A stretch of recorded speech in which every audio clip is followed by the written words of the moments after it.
most recent winners, didn't they all end up like outside the top 25 in points? No. That's over. That's over. A Cup champion is going to be standing in victory lane at the Daytona 500. This is the biggest race. It should have a big win. We only have one Cup champion that's won it, and that's Joey Logano. Well, if we're going to argue on Daytona 500, I guess I'll send you this argument, Kevin. I think Joe Gibbs Racing not only wins the Daytona 500, I think they go on and win the championship at the end of the year, and I think this Christopher Bell's the guy for the job. Wow, there you go. Wow. Well, I'm just going to blow it all out of the water. I think Brad Keselowski snaps that 98 winless streak and wins the Daytona 500. Oh, that would be because I think Brad is overworking, and now he wants to concentrate on getting back to victory lane, and I think they're plenty capable of doing it. And this would fall in both of our categories. Can this be the year, though, that Kyle Busch finally gets it done? 0 for 18 in the 500. He's the winningest all-time driver to never win the Daytona. All right, Larry. I know you're all business, Larry. We got some. We're gonna get on some of these things. Okay, glasses. Who's got the right glasses? I don't know. Oh, this is the wrong one. We're over here. Okay, I've got a microphone for you, Mike. There you go. I've got a bow tie for you. We've got to give you the one with the booze bottles. That's what this is. Is this you? That's you, booze bottles. And then there's Kevin's. That's the best one for Kevin. You're here to sparkle, Kevin Harvick. I was thinking you were going to give me the glasses because I can't see. No, I'm the glasses. Now I can see you better. You have one with a check on it? There you go. Oh, we know, but we do have it's a pipe. You'll pipe. Happy New Year's, everybody. Enjoy the Sunday football. We've got a great season 2021 NASCAR watching here and seeing all of us. Welcome, Kevin Harvick, to the Happy New Year's, everyone. Make sure your report is an eligible receiver or you'll get screwed over by the officials. Shout out to the fucking NFL for keeping it up with the Zebras, doing a half-ass job. But in the meantime, Week 17 in the National League continues. As here we are, midday, Sunday afternoon, following a Thursday night game, a Monday night game last night on Saturday because of New Year's and the college football playoff tomorrow. So from the 1 o'clock window, here we are now coming up at 4. The Steelers and Seahawks Super Bowl 40 rematch coming up next on Fox. So thanks for tuning in and watching my live watch-along reactions live right here on YouTube. As always, I'm your host, Encyclopedia Sports, Cohen Loop 96. Be sure to like, follow, and subscribe on social media. Links in the description below. There's Facebook, Twitter, Instagram, hit the red subscribe button, notification bell next to, as well as stay up to date. Thumbs up button if you're hoping for a Steeler victory today. It would be their 9th and would secure another winning season, as they'll be at Seattle today and at Baltimore next week. If the Ravens win today over the Dolphins, which they were up big on earlier, Baltimore would secure then the #1 overall seed. So who knows who plays next week. With that being said, of course, the Steelers still need to take care of business. They still need to win, potentially get some help depending on what else happens. But of course, first things first, one thing at a time, now versus then. Steelers, Seahawks coming up next. Of course, don't want to look too far ahead, but yeah, be sure to hit the thumbs up button.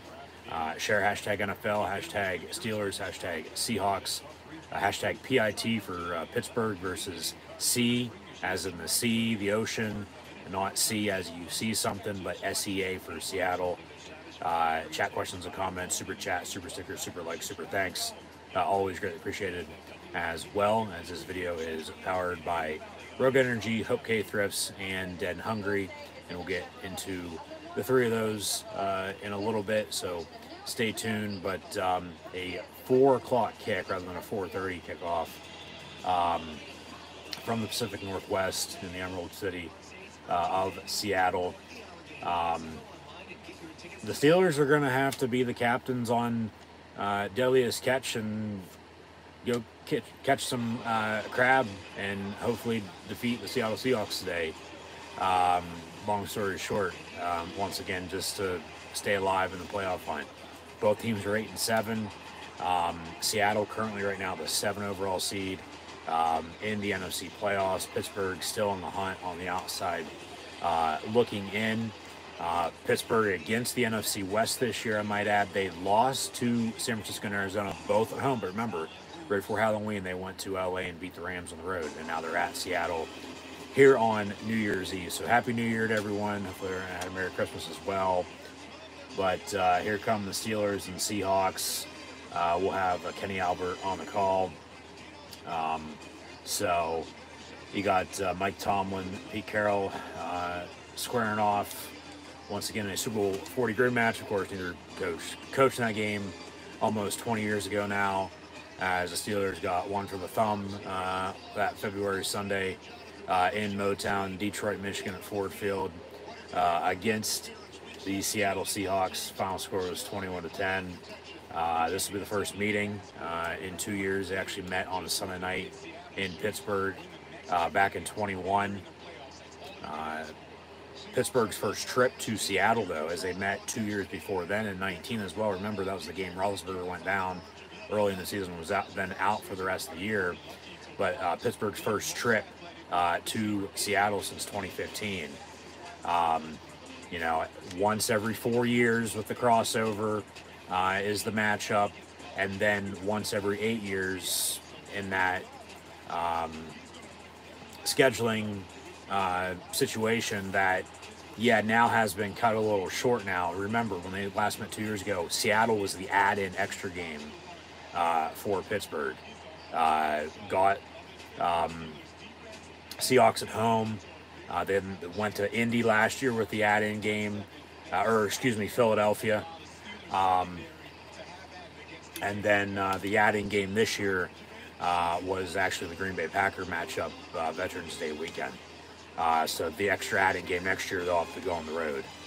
So rather than 9 home games and 8 away games as it is in the odd years, even years, it's the opposite, 8 home, 9 away. As recently, of course, Pittsburgh was somewhat sitting pretty if they could take care of business entering December a month ago now, with 7 wins and 4 losses. They then lost 3 in a row to the Cardinals, Patriots, and the Indianapolis Colts. Won last week at home against Cincinnati Bengals as Christmas came early, with Mason Rudolph, the red-nosed reindeer, starting at quarterback for the black and gold. He'll get the start once again today. Kenny Pickett still out, inactive with his ankle injury, so Mitch Trubisky to back up. But I think this game should be pretty damn good, down to the wire. Both teams are pretty similar. Seattle recently, they've, after losing a few straight, just like Pittsburgh did, they've started to, win now down the stretch. And of course, you want to be, playing your best football, late in the season, and get hot at the right time, and continue to build momentum and, strike while the iron's hot, if you will, and get in the playoffs. Who knows what the hell's going to happen.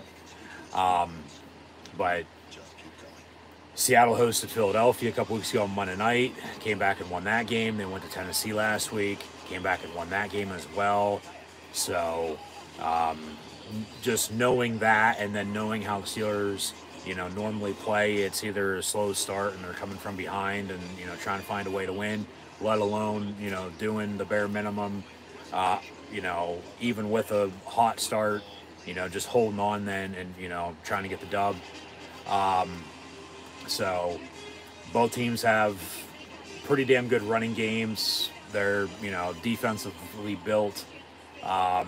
So it's truly, you look at it as surprisingly, it's not raining in Seattle. The sun is shining this New Year's Eve, so weather not a factor. Steeler Nation in full effect, though, no doubt about it. But they already went out west a few times. Remember, they went to the Raiders on a Sunday night back in September, won that game. Went to LA, beat the Rams as well, now in Seattle. So we'll see, because as always, I'm sure something will. But as, Pittsburgh needs to stay alive. So, of course, need to win, get some help, potentially as well. But still a must-win for both teams. It is, as they're both 8-7. Looking at explosive plays today. You look at special teams to potentially be the difference. Taking your points while you can get them, maybe a return or two, play field position. Just with how good these defenses are, and with the running game, okay, help out respective quarterbacks and Rudolph, and then Geno Smith back. They got to go to Drew Lock, okay, but balance, consistency. So, yeah, we'll see how Pittsburgh fares.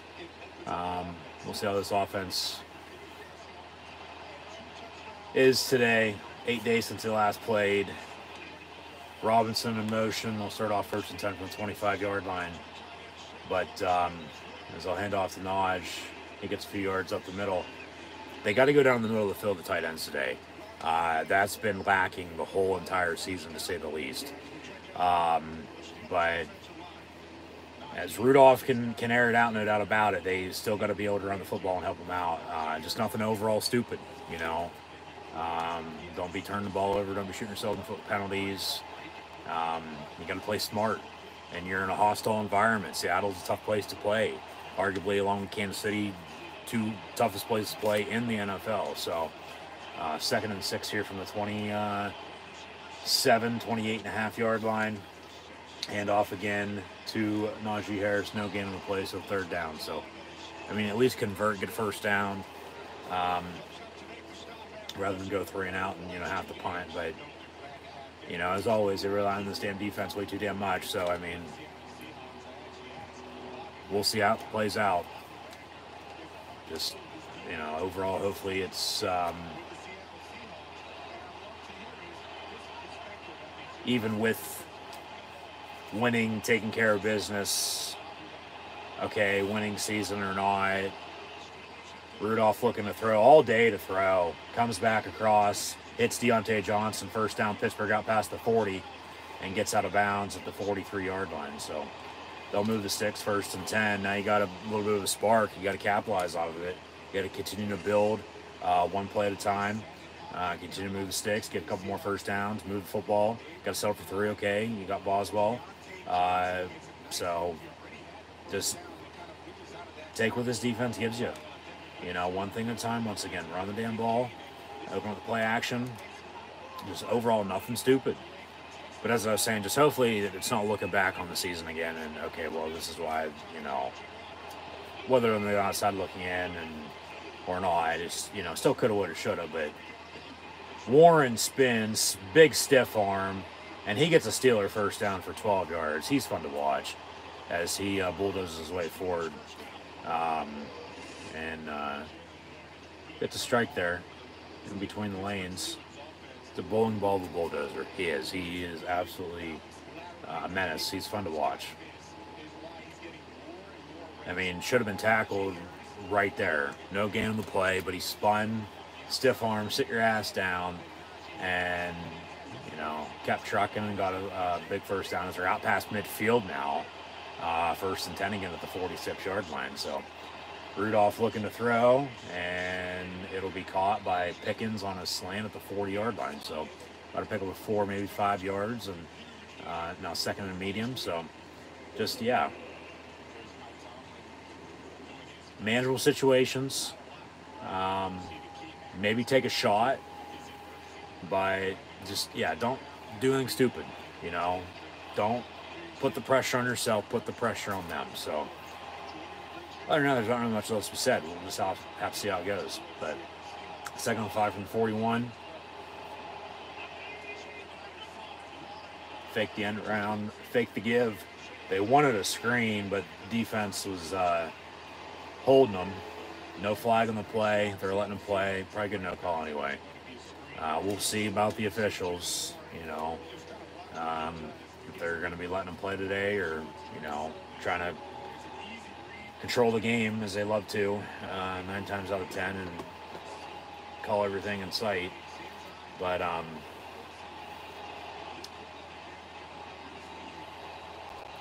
Seattle's given up 7 opening drive touchdowns this season, which is most in the NFL. I mean, it'd be nice if Pittsburgh could score here. You're getting an early lead, but I mean, if you don't get 5 yards, it's a long field goal, but you get a first down. Just don't take a sack. Do not take a sack. Throw it away. And he finds Pickens, who then reaches for the first down, but they're going to say he was out of bounds, incomplete, rather than catching it and getting a yard or two. So they're going to have to punt. You're not kicking a field goal from the 41-yard line. Not this early, not giving them a short field. You punt, you pin them deep. You play field position. You get this defense out in the field now and, try to make a stop. Catch. Left's down. And I'm about... That being incomplete, right? It was right there. They say incomplete. Out of bounds. Pittsburgh's going to go for this. Now they call timeout. Well, don't challenge it now, because then you call the timeout, challenge it. You lose the challenge, you'll be down 2 timeouts. I think they're giving them some time to potentially look at it. But they're not going to, because it has to be a Pittsburgh challenge to, see, 1, if he caught it, but then 2, if he was going to have enough for a first down, which didn't look like he did anyway. Be 4th and short. 4th and 5. They're going to line to go for it, but they call a timeout. They might punt. They might still go for it. We'll see. I mean, pretty ballsy. Go for it, especially on the road. I get you want to get, momentum on your side. Problem with them this season has been able to maintain momentum. Once they get it, it's gone. But this early, especially on the road, I don't know. I mean, if they convert, okay, drive stays alive, but if you don't get it, they drive and score off of it, then you look back, it's like, yeah, you should have punted. 4th and 5, they do go for it. Rudolph going deep. Come back, Pickens, it's incomplete. So turnover on downs.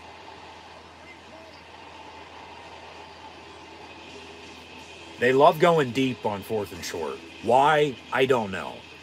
I mean, look at the middle of the field. Nobody there. Like, it's wide ass open. Use it. Get the tight ends down the seam, for God's sakes. So just hopefully it doesn't come back to bite them in the ass. I mean, because if it does, whether it does or doesn't, but if it does, who knows? At the end of the game, it might be a difference in, okay, this is why they ended up losing. But maybe not, though, too. The defense is going to have to make a stop. I mean, Seattle's got good field position. I mean, Pittsburgh started at the 25-yard line. Seattle's starting at the 41-yard line. So, I mean, that's a 16-yard difference, for God's sakes. And who knows if they're going to be able to move the ball. Pittsburgh is able to move the ball. They should be able to, you'd think, too. With, I mean, once again, they're more similar than they're different. They're both 8 and 7. They're both,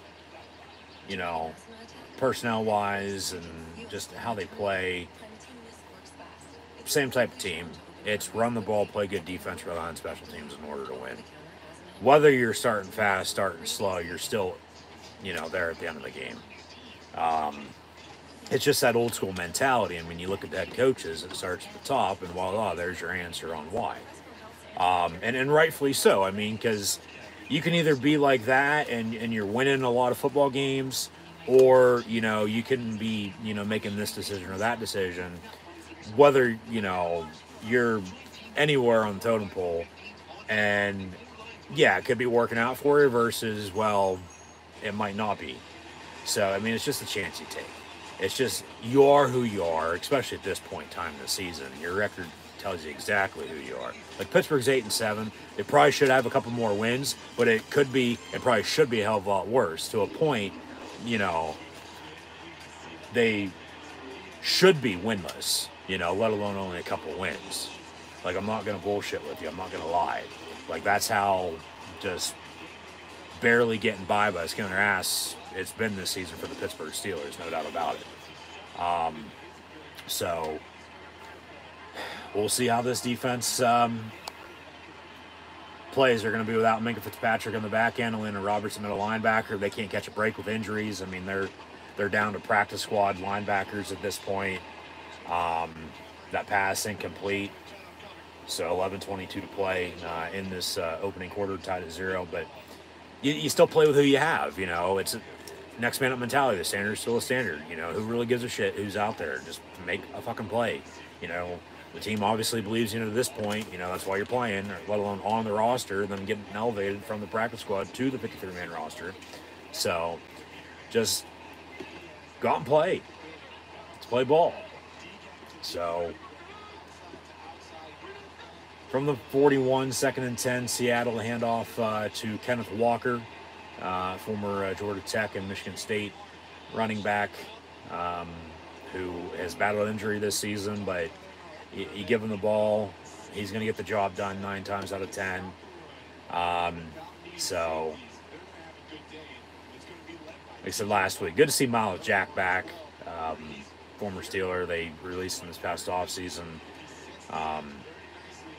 He actually signed with Philadelphia, then retired, and then Pittsburgh re-signed him, and now he's back in the second game as the green dot, the middle linebacker, calling the defense. So off the edge, they almost got to Geno Smith. Pass caught, Noah Fant, and going to be short of the line of gain. 4th and about 1.5 yards, maybe 2 at midfield. We'll see if they go for it here on 4th down. Of course, Geno Smith backed up Russell Wilson in Seattle. Noah Fant was traded from Denver to Seattle in the Russell Wilson trade. Of course, there's news on Russ right now. We'll get more into that later. 4th and yard, they're going to punt. They're going to hope pin Pittsburgh deep and make the Steelers drive again. So maybe you know, Pittsburgh can get some rhythm build up again. They'll reset the play clock. Under 10 now to play, but just, I mean, you have momentum on your side. You do. I mean, you drove. Okay, yeah, you didn't get the 4th down, but you get a quick 3 and out. Just watch a fake. Don't jump off sides. As Seattle punts it away, and it'll bounce into the end zone for a touchback. So 1st and 10, Pittsburgh at the 20. So, all right. Average starting field position for Pittsburgh is right about 22.5 yard line right now. 25 to 20, excuse me, now. 1st and 10 would come back. So, yeah, just one thing at a time. Run the damn ball. I'm telling you, run the ball. Help out Rudy. He's going to make some plays, though. You know, I mean, he lit it up last week. And that was up against a good, you know, Cincinnati defense.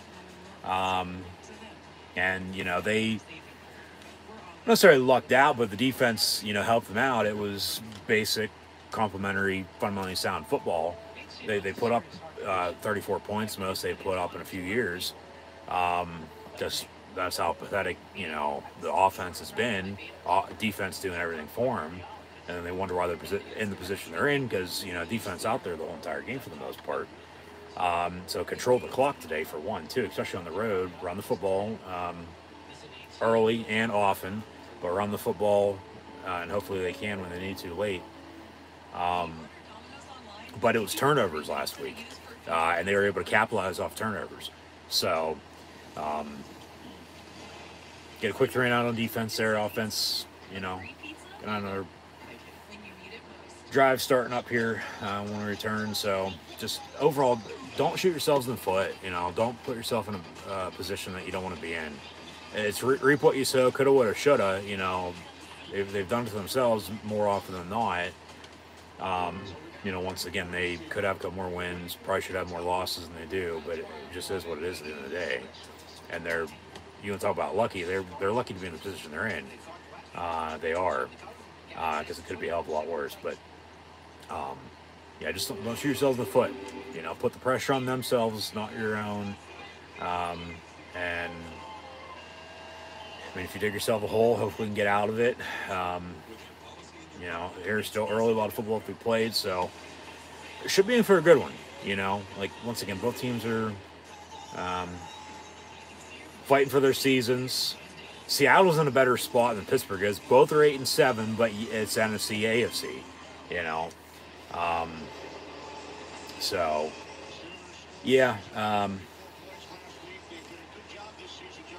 we'll go from here. See what happens. Leave it at that. They had 2 timeouts. Remember, they called that timeout before the 4th down that they were going to go for it. Still went for it, didn't convert, but they get a 3 and out on defense. So get the punt, 1st 10 to 20. After the touchback, Rudolph out of the gun. Going to air it out far side. It's going to be caught Deontay Johnson, and then he dropped it, and it's fucking picked off by Seattle. Jesus Christ. Already dropping balls and 8 fucking midnight on New Year's Eve yet. Jesus Christ. Come on. How in the hell does that happen? Seriously. He caught it, and I get the sun shining. But did he ever step out of bounds? I'd be looking at that. Yeah, previous plays on a further review. I'd be taking a look at that. He caught it. Control and possession. It was for sure a catch. But then, as well, they say it was a catch on the field. And it looks like a completion. And then, you know, a fumble, but did he step out of bounds? Pittsburgh might luck out. They'll go to break, so we'll take a closer look at it when we get back to it and, you know, see what they have to say. They're thinking about it. Hopefully they tell us something good. But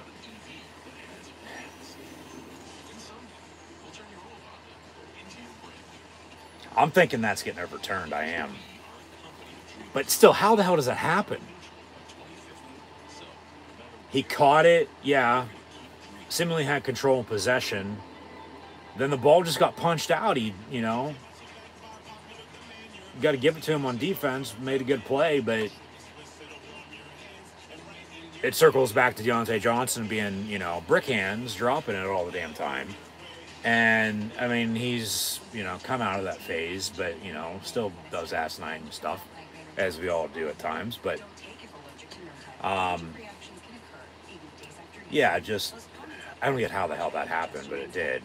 Okay. You play on.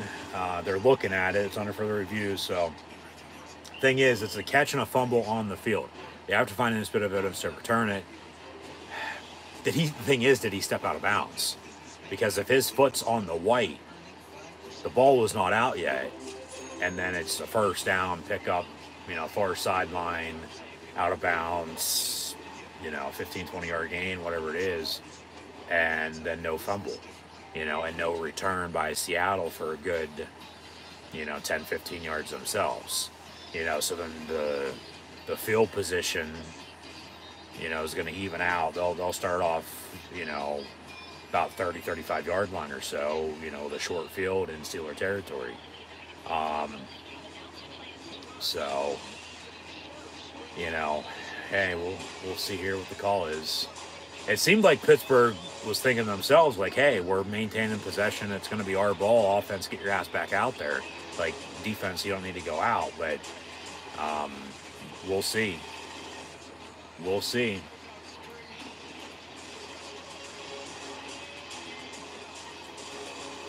It's either going to be 1st and 10 Pittsburgh or 1st and 10 Seattle. Calls reverse. Steelers maintain possession. Yeah, I thought so. His foot was out of bounds before the ball was popped out. And then a fumble. So, yeah, Steelers maintain possession. Question is, where's the ball going to be spotted at now? 9:39 to play in the first. Yeah, because that was close. They luck out. Get this run game going. So officially a 16-yard pickup. Yeah, ball 36-yard line, 1st and 10. They'll run a draw of knowledge up the middle. He'll lower the shoulder to the 42-yard line for a pickup of 6. Make it 2nd and 4. So just balance, consistency. I mean, yeah, they luck out with not turning it over there, thank God. But just get a drive going. You got to get momentum on your side, and then you got to be able to maintain it. That's been their problem all season long. Austin in motion, handoff though to Naj. So some eye candy going, you know, from bottom to top, and then they, you know, run near side. And did he get the first down? No. It looks like he's just going to be about a half yard short, so 3rd and inches.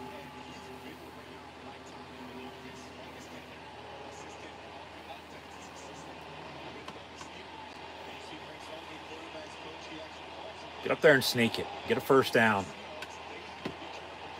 You got a fullback, give it to him. I get it's, not 20 years ago anymore. They will sneak it. Rudy, did he get it? It's going to be close. Very close. First down, Pittsburgh. All right, they'll move the sticks. Take a fucking shot. You're right around midfield here. Go deep. I'm telling you, the middle of the field, get these tight ends involved. Where the hell is Freiermuth? Where's Cam Hayward's little brother and Connor?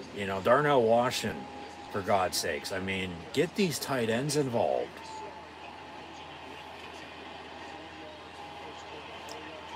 Run some screens with the backs as well. I mean, when you're hot, you're hot. When you're not, you're not. But 1st and 10. They'll fake the draw. Rudolph looking to throw. Probably should have looked back as Warren finally got out of blocking. And, I mean, he had green grass in front of him on the screen. It would have sort of turned into a wheel route far side. But then he just chucks it in the ground and sends it to the tight end and completes the 2nd and 10. Yeah, he lived to play another down. So, 2nd and 10. 7 and change to play in this first.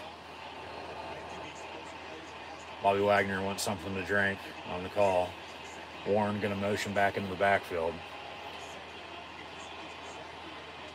They'll run a draw, yeah. And he gets 9 yards. It's a damn good play call. Wait a second, give it to him.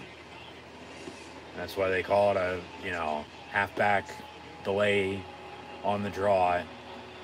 I was just about ready to say, put yourself in a manageable situation. 2nd and a yard, they sneak it again. Was it 2nd and 1 or 3rd one? It was 3rd one, not 2nd one. Remember, it was 2nd and 10. He got 9. It was 3rd one, not 2nd and 1. I thought so. Sneaked it, but I don't think he got that one. He might have. They'll wind the clock, but what's the call? Is he short or is it 1st down?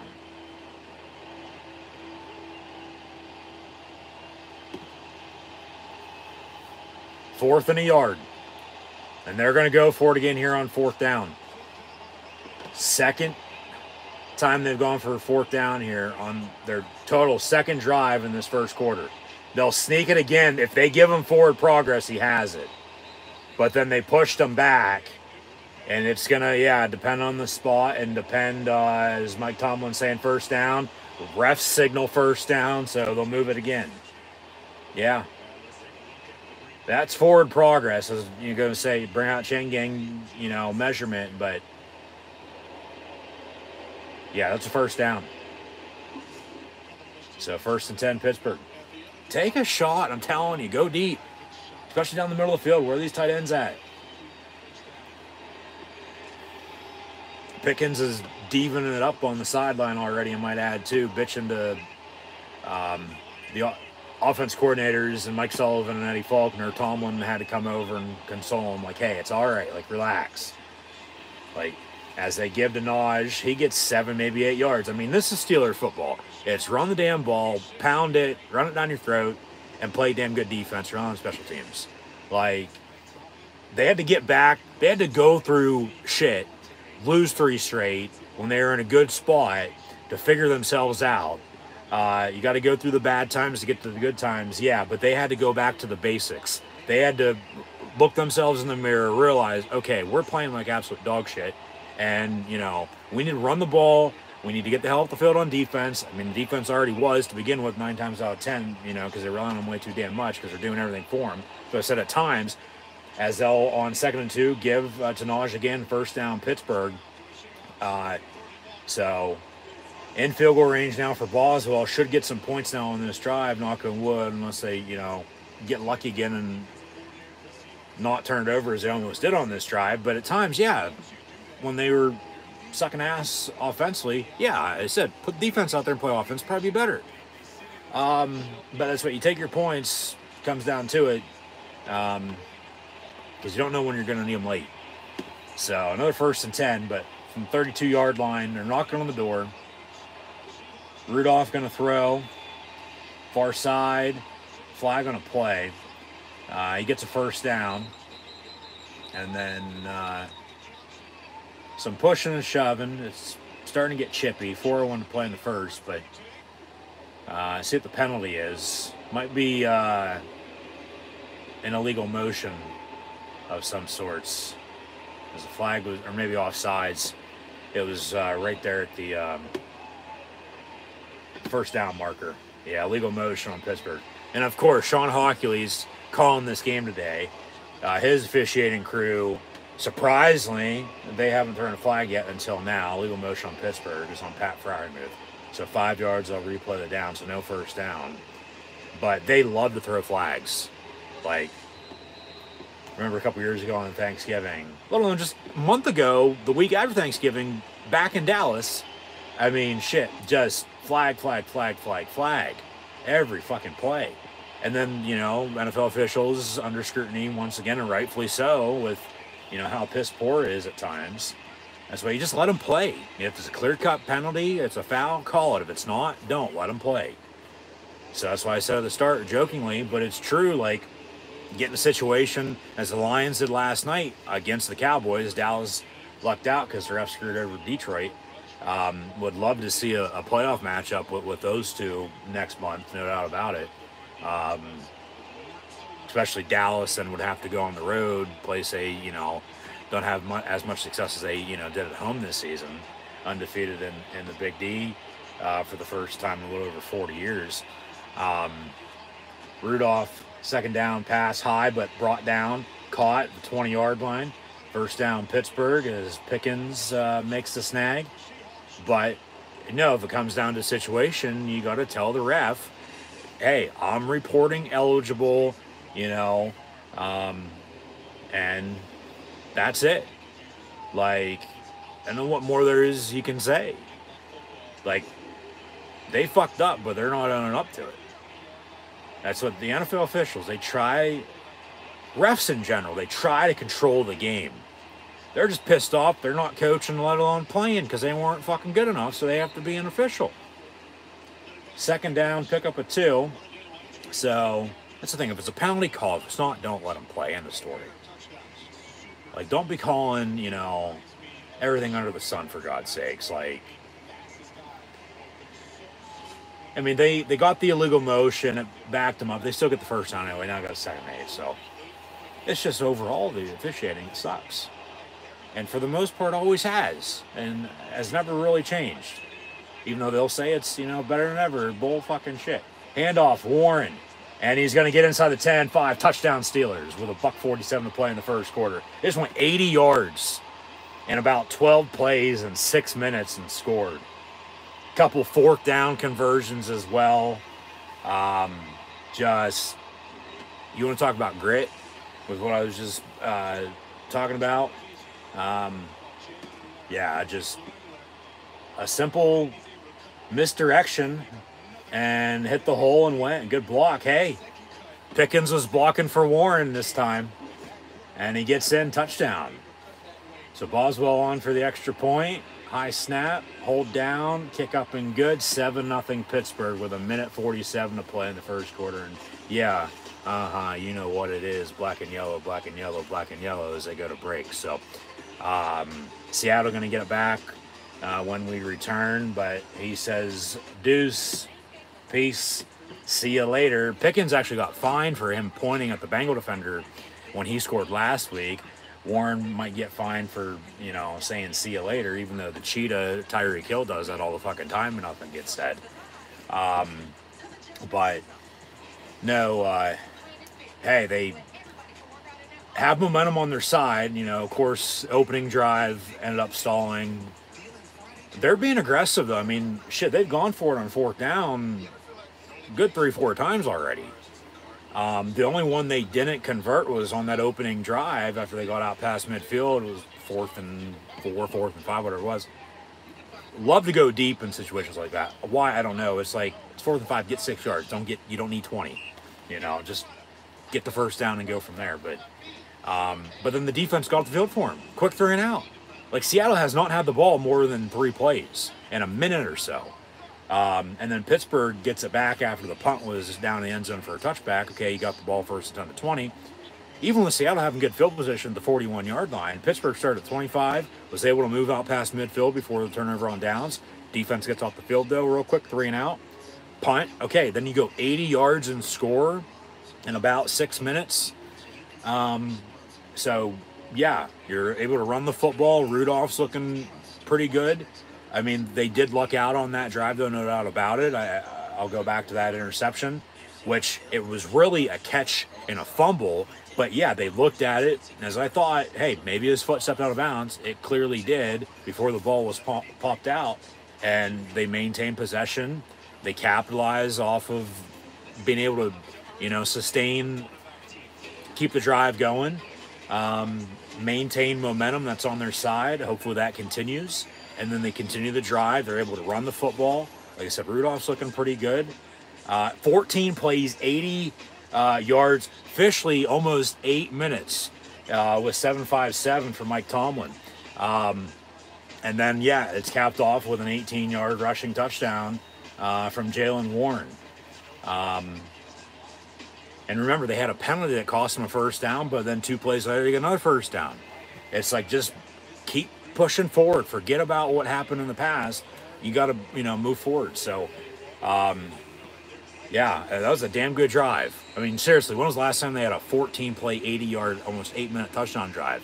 Yeah, think, because I'm thinking myself, because it's been a while.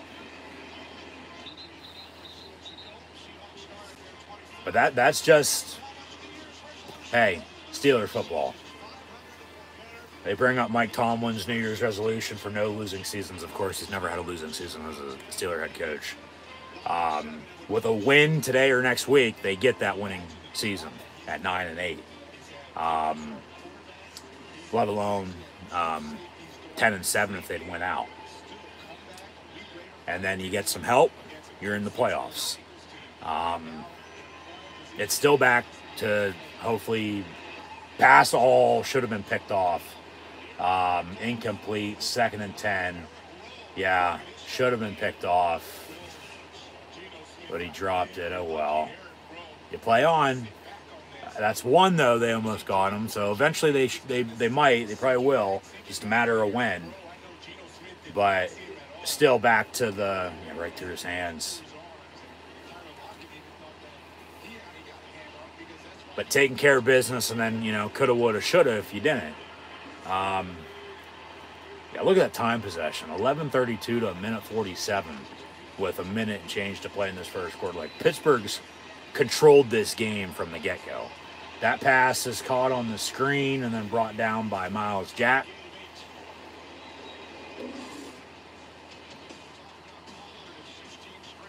So, as I've said, I mean, at this rate, with them losing the way they were, I mean, yeah, it'd still be nice to have a winning season.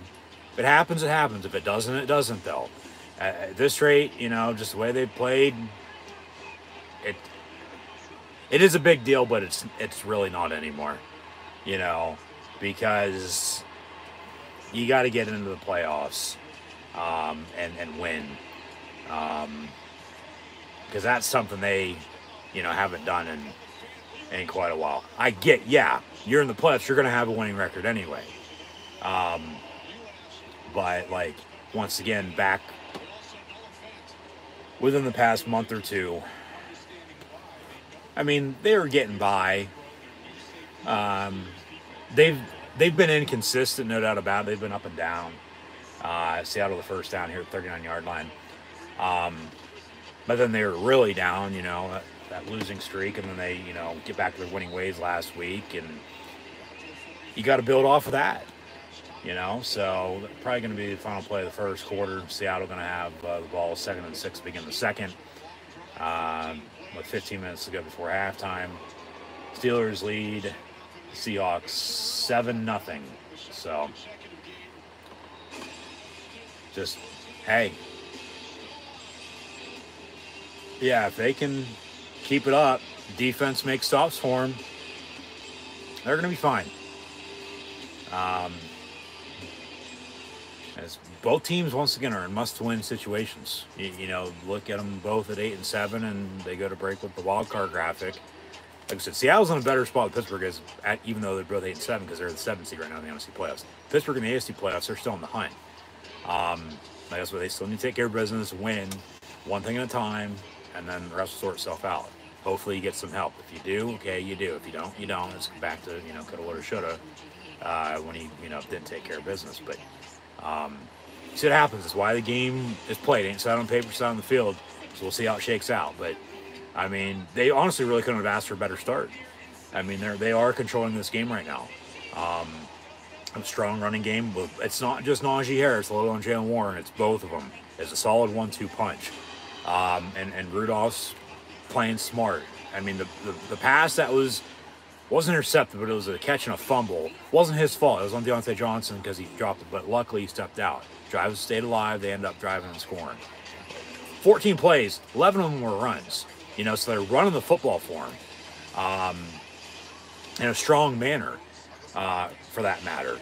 And, run to pass, pass to run, do what you're going to do. Just be balanced, be consistent.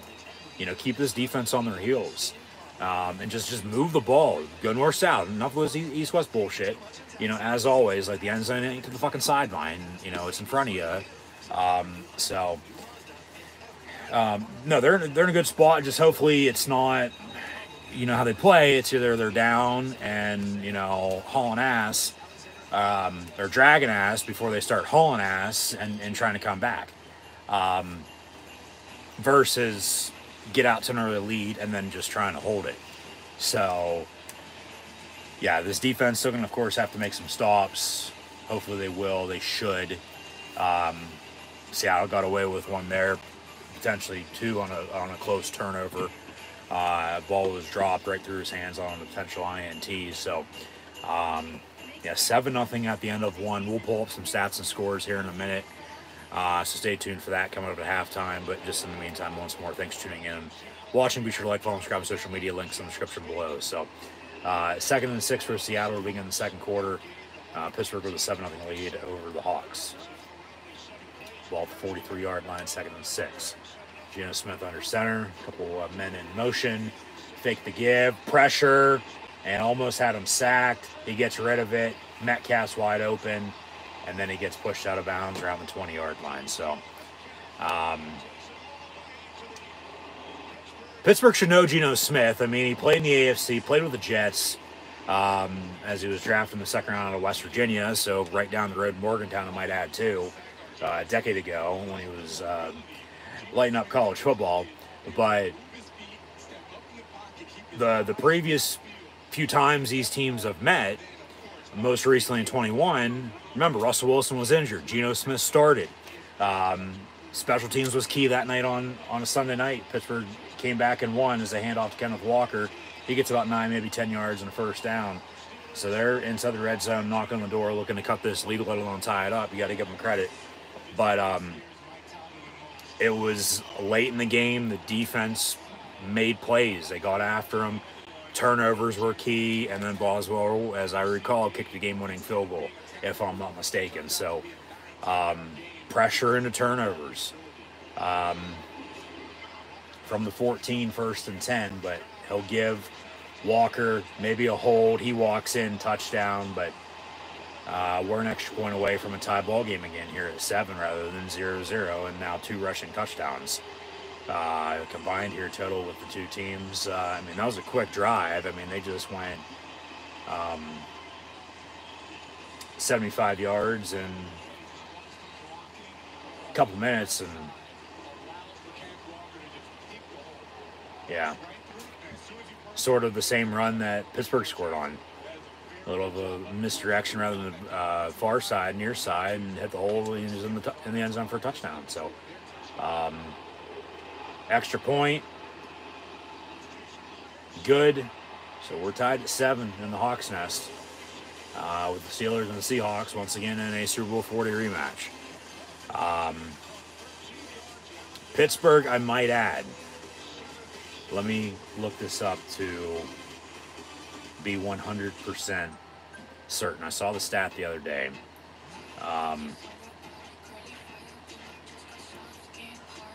But the Steelers, as earlier this season, when they played at the Raiders, I believe it was.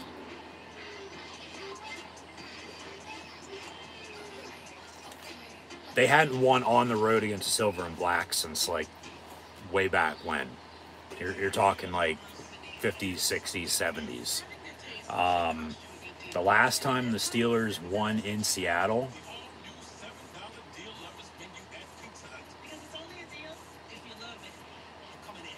1983. So it's been 40 years since Pittsburgh won on the road against the Seahawks. So if that doesn't give you a good enough reason to, go on the road and win, then I don't know what does. Yeah, because the last time they met was 2 years ago. Pittsburgh won in overtime. Roethlisberger went down. The game before,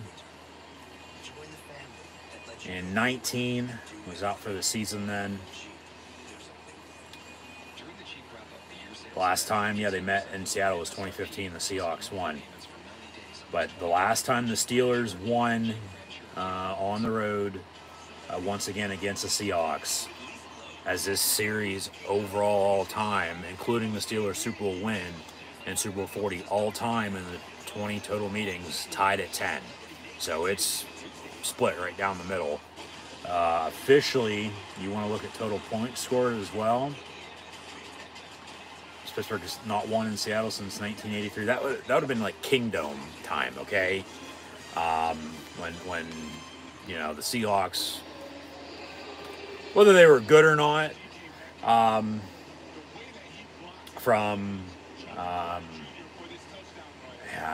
they got away with a couple holds there.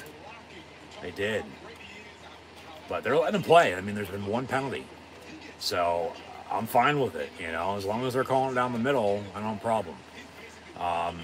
So 2 rushing touchdowns, and we're tied at 7. But you talk with Jim Zorn, Steve Largent, with where they were with Matt Hasselbeck, and from Russell Wilson now to Geno Smith, and I mean, Seattle normally, unless they're terribly bad, just like Pittsburgh, they're going to be in the hunt. They're going to be in the thick of it at the end of the season. They just are. That's once again, these teams are more similar than they are different. So touchback on the kick, 1st and 10 from the 25-yard line. They're going left to right now across Delvin Screen running on Abdal, as we're tied at 7 here early second quarter. So maybe go another drive like you just did and work some more clock and score again. Hand off Jaylen Warren, and he's still on his high horse. Holy shit. About a 25-yard run for number 30, Jaylen Warren, as he just kept trucking. Yeah. Handoff on the draw. He loves to spin, cut back, broke a couple tackles, stiff arm, spun again, and then he's finally brought down around midfield. Ball at the 48-yard line officially, 1st and 10 Pittsburgh. Keep fucking running it. They can't stop it. And then you beat them with the pass. You beat them with some play action deep down the field. Telling you, middle of the field, go these tight ends. Rudolph, far side, going deep. Has a man, Pickens, inside the 20, 15-10, but he fumbles it, and it goes out of bounds. So they should maintain possession unless Seattle was the last to touch it. They're catching another break with a potential fumble right on the sideline. Little sluggo down the far side. And a catch, fumble. Ball goes out of bounds inside the 10, but they're going to mark it 1st and 10 Pittsburgh from about the 15-yard line or so. Yeah. So 1st and 10 from there. They got about 8 shots now to punch it in, so don't tell me they can't. Got to get it off. Play clock is about to expire. The handoff to Najee Harris, who's going to lose 2 yards. So 2nd and 12 now back at the 17. 12-12 and counting to play in the half. So you got to punch this in. You got to capitalize off the big play. They give us an update We'll take a look around the league with other scores shortly, but you got to punch this in. You got to get some points. I'll settle for field goal if it comes down to it, but I mean, you're right there inside the red zone. Off of a big play, you got to score. We might be trading punches, trading some shots back and forth here. Who knows? It might turn into a shootout rather than a low-scoring defense showdown than I thought it would be. Another handoff, Jalen Warren, and he'll get 2, maybe 3 yards on that, so third down. Telling you, tight ends, man, where the hell's Fryermuth with that? Where's Hayward? Where's Washington? It comes down to it, you got to settle for 3, so fucking be it. Kick field goal with Boswell. It'd be about what an extra point would be right now anyway from inside of 33 yards anyway, so they're going to have to call a timeout. He can't hear the play. Yeah, they're going to have to burn their second timeout with 11 minutes play in the half as the play clock was... I mean, they had time, but he's looking over the sideline like, what? Like, I can't fucking hear you. Some quarterbacks might do that, not necessarily late in the game, could be any point in time, but when they don't like the play call, and they want to run something, they think's better. But as loud as Seattle is, I don't think you could hear him, but his headset and his helmet might have quit working for a second, for all we know too. Of course, because the transmission is going to cut off at 15 seconds. There's going to be no communication inside of 15 seconds on the play clock. Like, they can still be talking to each other right now. Hit 15 seconds, so no. Silence. So, 3rd and 8, they'll work empty. 5 wide. Rudolph going to get sacked. Of course. They get a 1st and 10 at the 15-yard line off of a big play, and then they can't move it. Drive stalls, 4th down, they'll have to kick a field goal. So now it's going to be about a 40-yard field goal or so. And oh my God, he had him wide open. How did he not see him in the flat far side to dump it off to him? He walks in, touchdown. I mean, it's the pressure, though. You got to give it to him on defense, especially a 39-yard kick for Chris Boswell. And the kick's going to be up and good. So the Steelers retake the lead 10-7 here, 10:27 to play in the half. Seattle can get the ball back. They have 1 timeout left plus 2-minute warning. As they had to burn one on, remember, the first one was the 4th down. They still went for it, didn't get it. Got a 3 and out, went 80 yards and scored then. Seattle responds, ties it up. And then they, get a big play. Have to call a timeout because they can't hear. And then drive stalls, they have to settle for 3 anyway. So... yeah, you take your points. You don't know if you're going to need those 3 later. You take them while you can get them. You don't want to chase them. Points come at a premium. You take them. You don't chase them, right? Yeah, exactly. So, 10-7. We'll see, how the defense responds, making some plays. But just don't put, once again, pressure on yourself. Don't make it tough. Or harder than it needs to be. So they got momentum on their side. They've been controlling this game. I mean, I get Seattle came back and tied it up, but if they can just keep it at where it's at, keep it up, I think we'll be fine. Just don't turn the ball over. That's twice now they've come close to having 2 fumbles go, Seattle's way. And they've just lucked out because he stepped out of bounds and the ball went out of bounds. Unless it's Seattle ball and you don't have any points right now. So, no doubt about it, would love the defense to potentially get a turnover off of the Seahawks offense. We'll see if that comes to fruition or not. But, yeah, leave it at that. There's not much else to be said for the time being. And we'll just have to see where we go from here. But, just hopefully they take advantage and use the situations they're in to their advantage. Once again, not make it harder than it needs to be. 1 play at a time. Continue to run the football. They've been able extremely well to run the ball today. So, keep it up. Like, as the saying goes, don't fix what ain't broken. Like, don't change now. Like, they have 100 yards rushing right now. Early second quarter, folks. This ain't the full entire game. This is the first half. First 20 minutes of the game. They have 100 rushing yards on the dot on 17 carries between both Najee and Warren. So keep it up, you know. And then Rudolph just play smart, you know.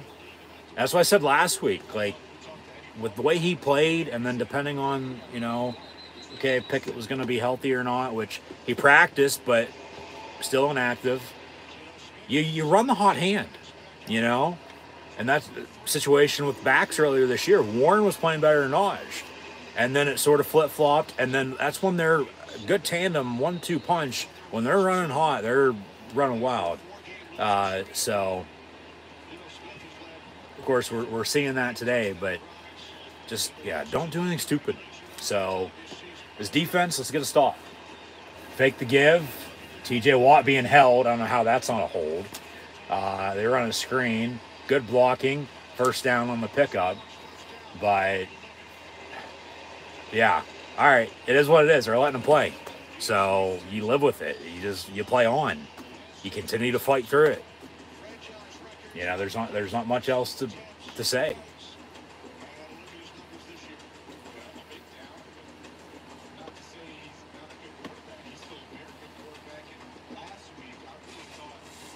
So 1st and 10 for the Seahawks.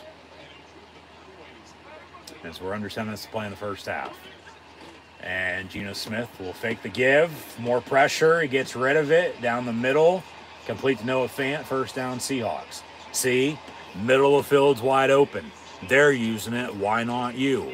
You know, they're going to their tight ends as well. Why aren't you? Like, come on. Like, for whatever reason, they don't use the tight ends.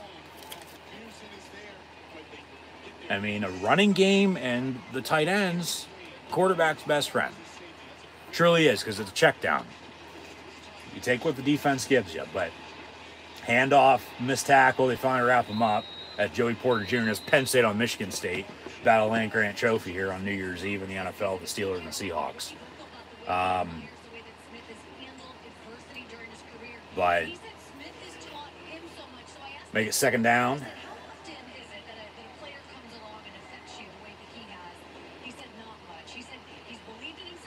What the hell just happened? Don't tell me I lost all that.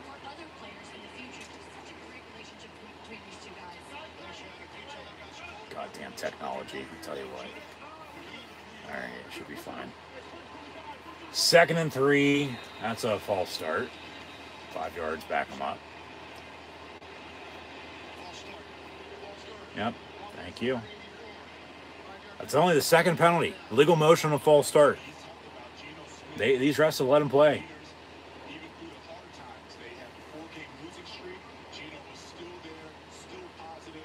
All right, we're good.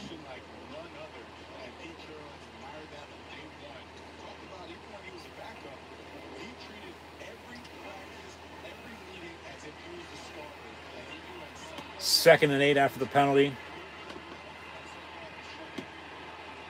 Ball at 41.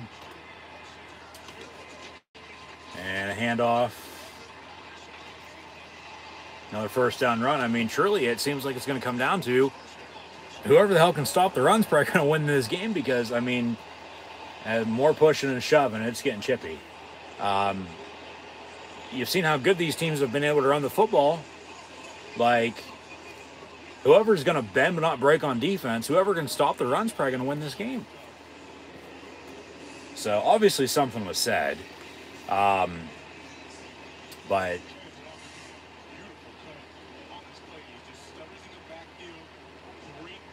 get a first down run. And yeah, like,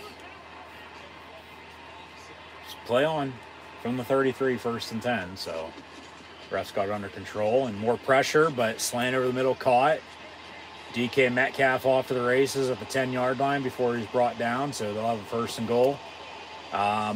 Looking to take their first lead here potentially with a touchdown. rather than, you know, kicking a field goal and tying it up at 10 as they tied it at 7 with a touchdown. It's just back and forth, back and forth, back and forth. So eventually you're going to have to get a stop. You're going to have to, you know, slow this game down a little bit.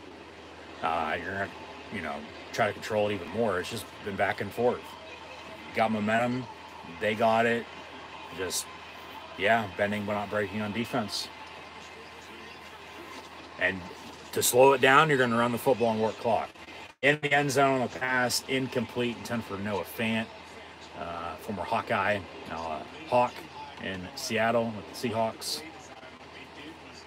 But incomplete, 2nd and 10.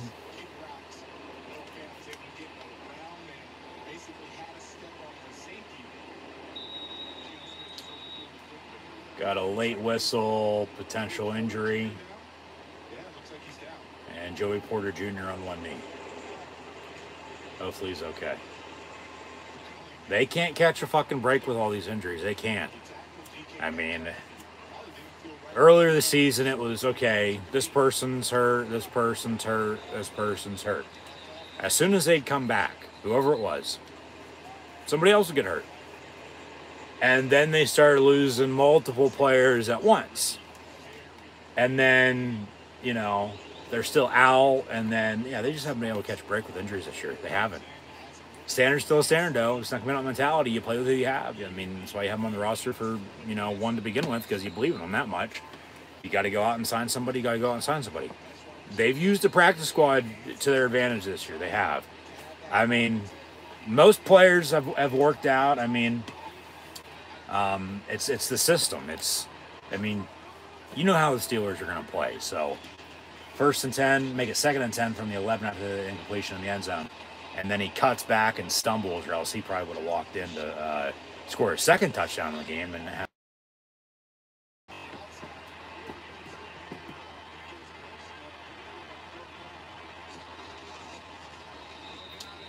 got a flag on the play with a late whistle before the snap and a false start. Sorry for the technical difficulty with the buffer disconnect and reconnect, but we're good. Back up and streaming live right here on YouTube. So thanks once again for tuning in and watching.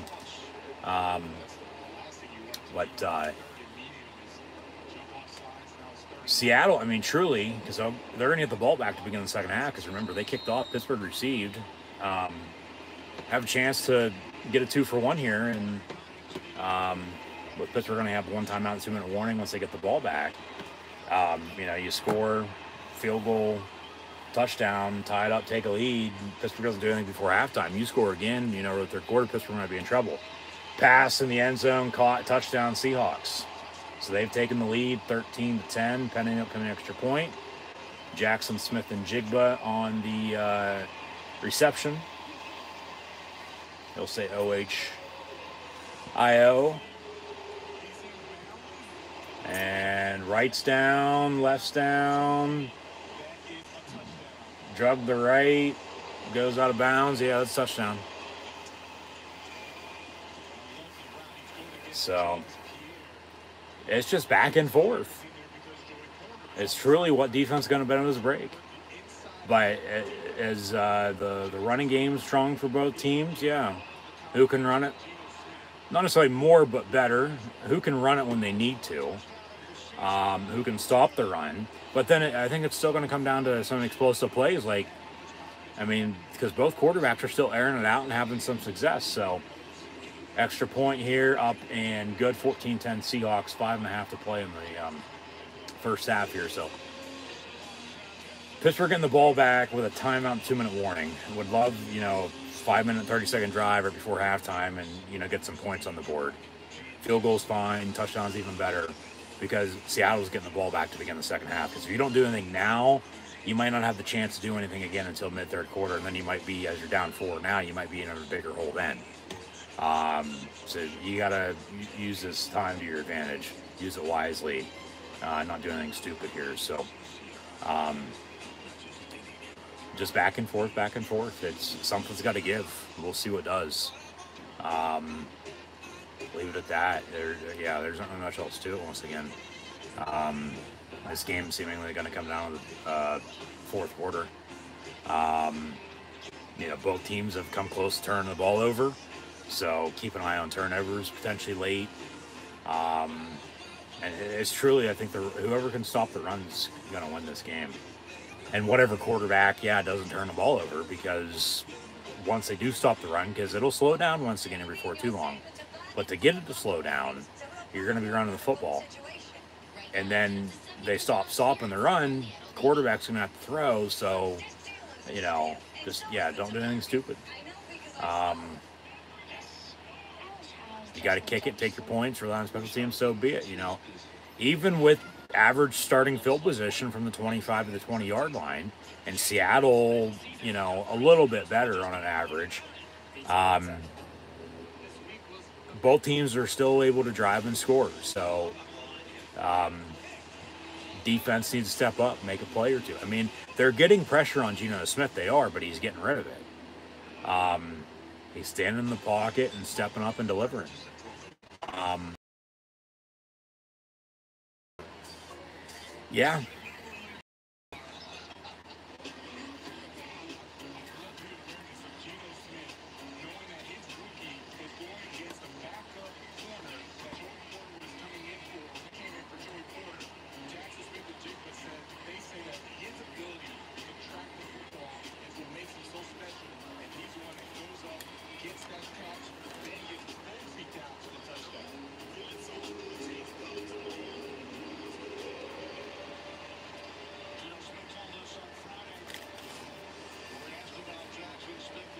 So Seahawks on to kick off.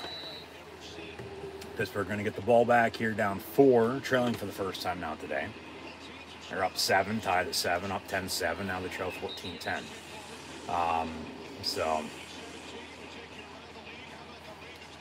Wow.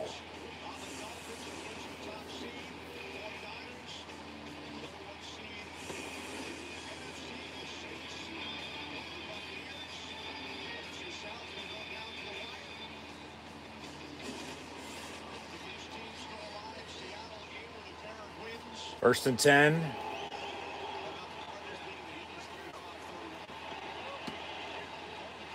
Ball at 25-yard line. Out of the pistol. Handoff. G. Harris for about 4 yards. Set down.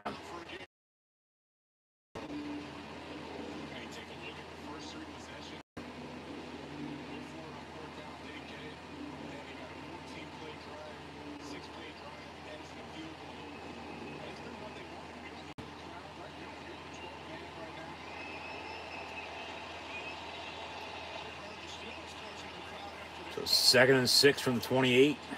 Rudolph up under center, motion man near side. As they'll fake the give, roll out, and he's going to tuck it and run, and he gets a couple yards. He wanted Allen Robinson to block for him a little bit more, but he was a little already further on downfield, and he couldn't really come back and block by the time Rudolph, started running. And of course, you don't want to get a penalty in that situation to back your ass up when you get a couple yards out of it. So once again, you look to play another down, 2nd and 4, make it 3rd and 4.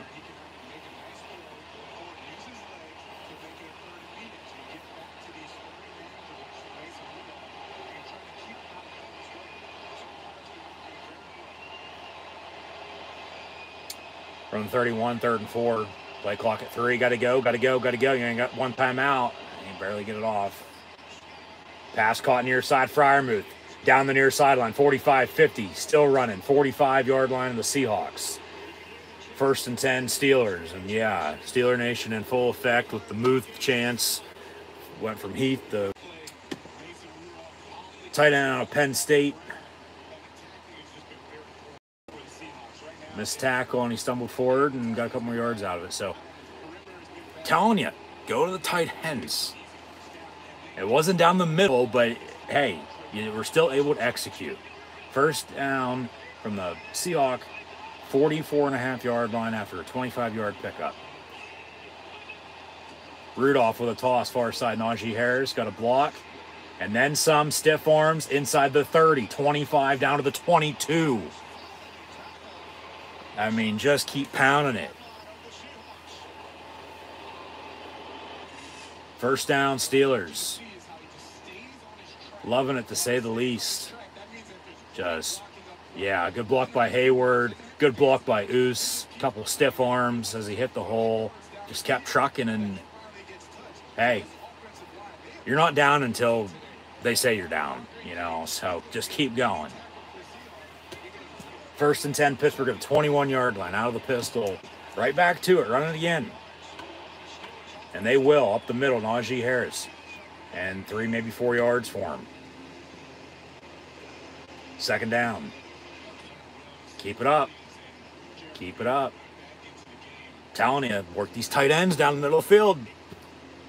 You want to work this clock. Take it down 2 minutes before you run the next play. And then you got a timeout, the 2-minute warning, down 4, and you're knocking on the door inside the red zone looking to retake the lead.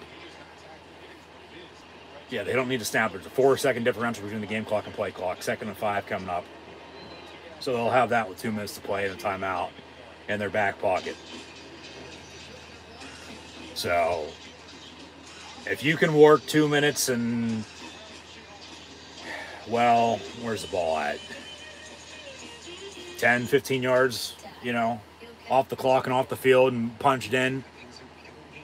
Just, you need to maintain momentum. That's where they're at. That's where they've been at, and they haven't been able to keep it, you know, all season long. A few games recently, yes, still came up short, and then they won. But this game is just back and forth.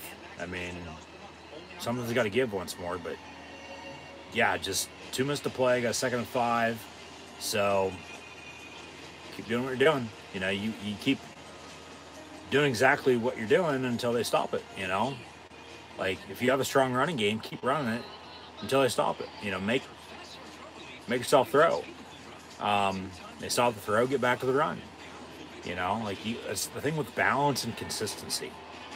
You don't want to be one-dimensional. You're running all the time, they're eventually going to stop the run. You're throwing all the time, eventually they're going to stop the pass. You know, and then if you can't do the other, you're screwed. You know, so...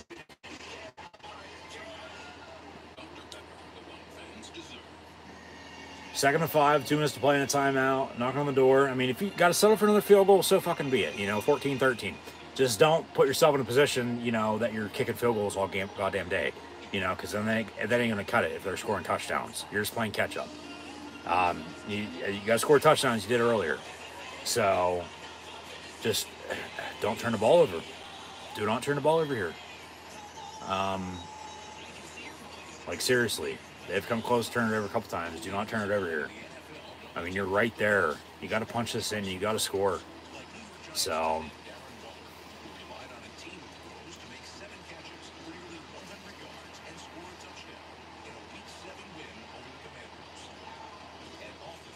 We're back from the break here shortly and go from there.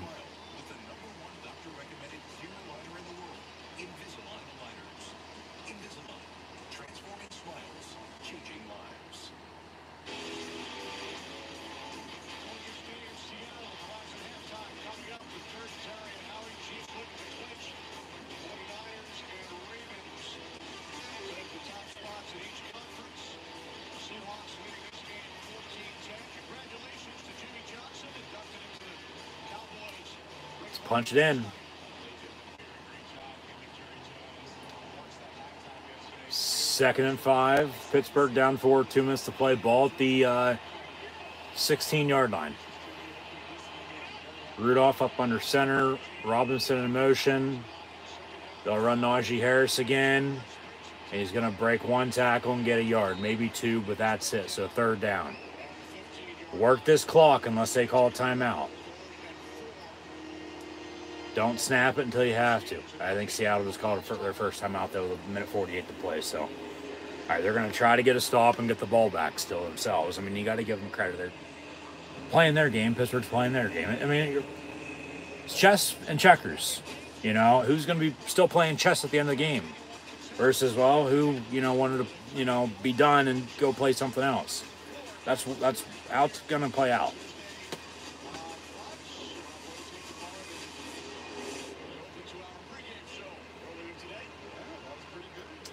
So 3rd and 4.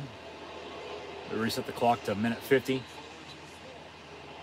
get a first down. And then you could probably drain it if you'd want to and hope to score, because I don't know if they, still call their timeout to get a first down. They get a stop, 4th and whatever, they're timeout because you're kicking a field goal. They're getting the ball back with a timeout time.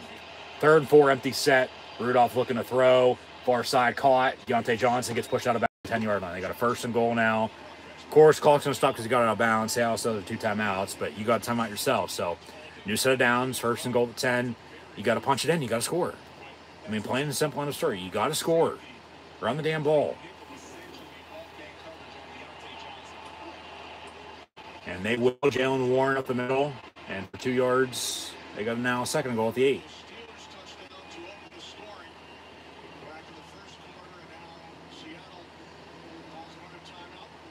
Seattle with their 2nd timeout with 1:40. So they're trying to buy themselves some time. Once again, you got to give them credit. But, I mean, ball's in Pittsburgh's court to do something, so do it.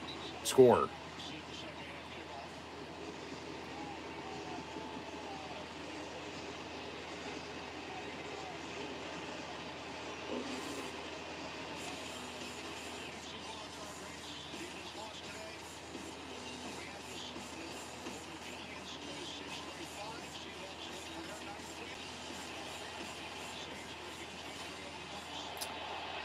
From the 9, 2nd and goal. Rudolph, handoff Najee Harris again, and he'll get down inside the 5. Still going, reaches across the goal line. He was down. Ground can't cause a fumble. Touchdown Steelers, thank you. No, they're fighting over it on a pile, but they signal touchdown. Now, as he reaches across the goal line, so his knee was down or not, rolling on the field is a touchdown, so they have to find a bit of evidence to return it. Ground, once again, cannot cause a fumble.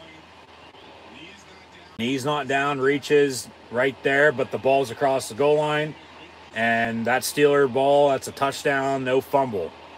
Who knows who recovered at this point, but right there, he might be short by about an inch or 2, but he's down. So they, what was it, 3rd and goal, 2nd and goal? It's either going to be then 4th or 3rd and goal coming up. I mean, all scoring plays are reviewed. It might get overturned, but it was a touchdown on the field. So no fumble, because even on that shot anyway, ball still wasn't out whether it was down or not. 1:36 on the clock. And the call stands. It's confirmed. Touchdown Steelers. 16-14 extra point to come. So, yeah, all right, let's go. 2 rushing touchdowns and a field goal. That field goal from Boswell from, 39 yards out's the difference right now. Seattle's going to get another drive here before halftime with a minute and change and a timeout, but we'll see where we're at halftime. Here's the extra point. And kicks up and good. So Steelers retake the lead, 17-14 here as we near halftime. They're sticking to it. They're sticking with it, so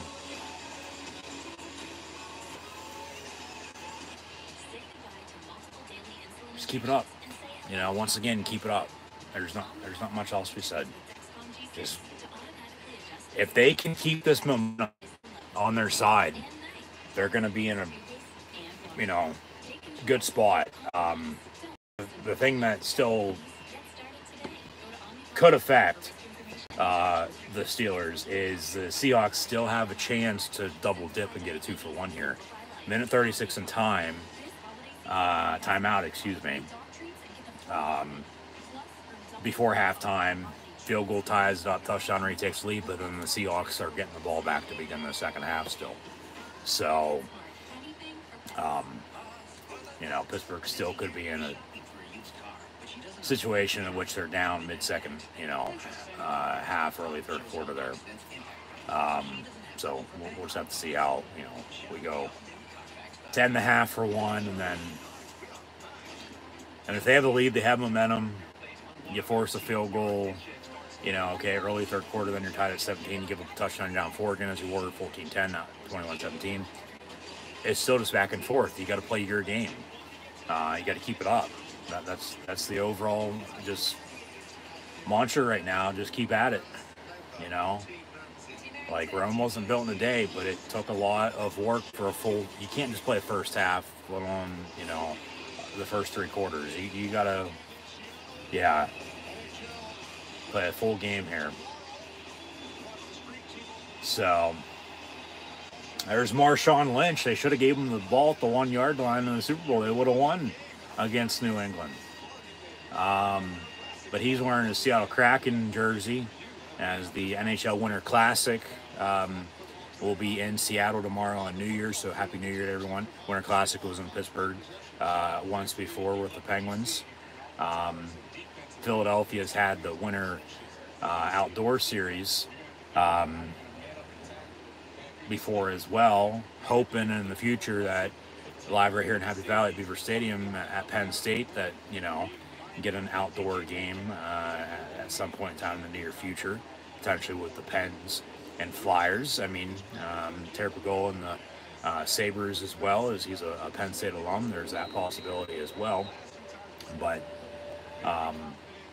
Winter Classic in Seattle tomorrow, as they took us with an aerial shot from the baseball stadium, home of the Seattle Mariners, to football stadium here, home of the Seattle Seahawks. Literally right next to each other, sort of as is in Pittsburgh, right down the street. But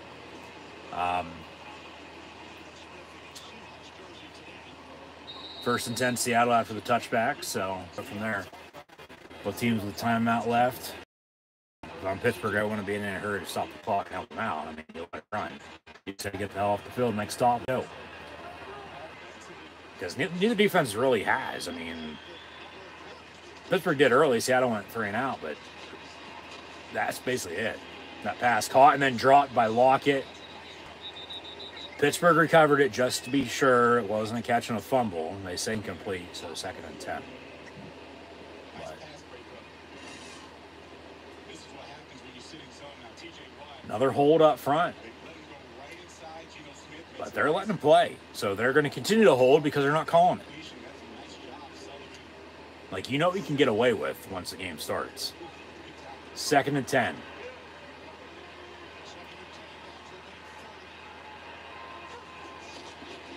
And Geno Smith, more pressure, but gets rid of it, dumps it off. And then a big hit by Pittsburgh. 3rd down coming up. 3rd and 6. I don't think they're in any hurry. You got 30 seconds and counting on the play clock. They're gonna wind it. Get first down, go from there. Of course.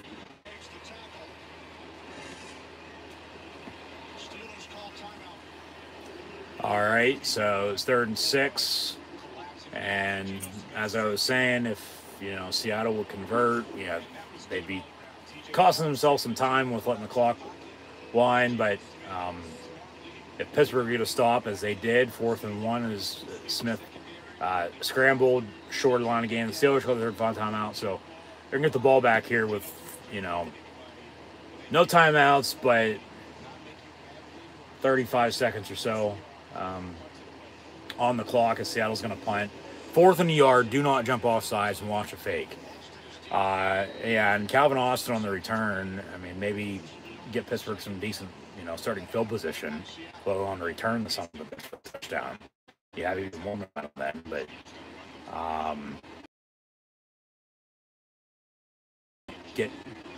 try to get some more points on the board before. When you're not getting the ball before again in the 3rd quarter, Seattle's going to get it coming out of the break. Touchback, 1st and 10, Pittsburgh from the 20 with 36 seconds to play, no timeout. So I don't know.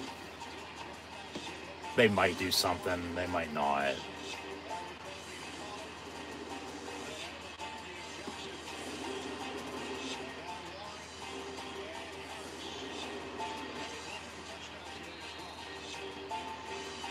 That's pretty impressive. Wow. Steelers have the most rushing yards they've had in the first half since Larry Johnson pulled Troy Polamalu's hair to tackle him back in 2006. Clock's going to wind as that pass was caught by Freiermuth. 5-yard pickup, 2nd and 5. I mean, I don't know. Yeah, you don't want to do anything stupid. Rudolph going to throw again. Dumps it off Warren. He won't get out of bounds. Clock's going to expire. They'll wind the clock. Be 3rd and short, but Wood halftime 17-14. Steelers 3-2. 1. Yeah, halftime. I mean, why not get deep? But I get you don't want to risk anything. So, okay, the Steelers are leading the Seahawks at half, 17-14. Seahawks will get the ball back in the second half. But both Najee Harris and Jalen Warren just surpassed 1,000 scrimmage yards apiece. That's rushing and receiving. I'd said, I forget actually when it was. It would have been within the past month. If they had a chance, this would have been for just not scrimmage yards, but rushing yards in a season. They had a chance if they'd keep it up.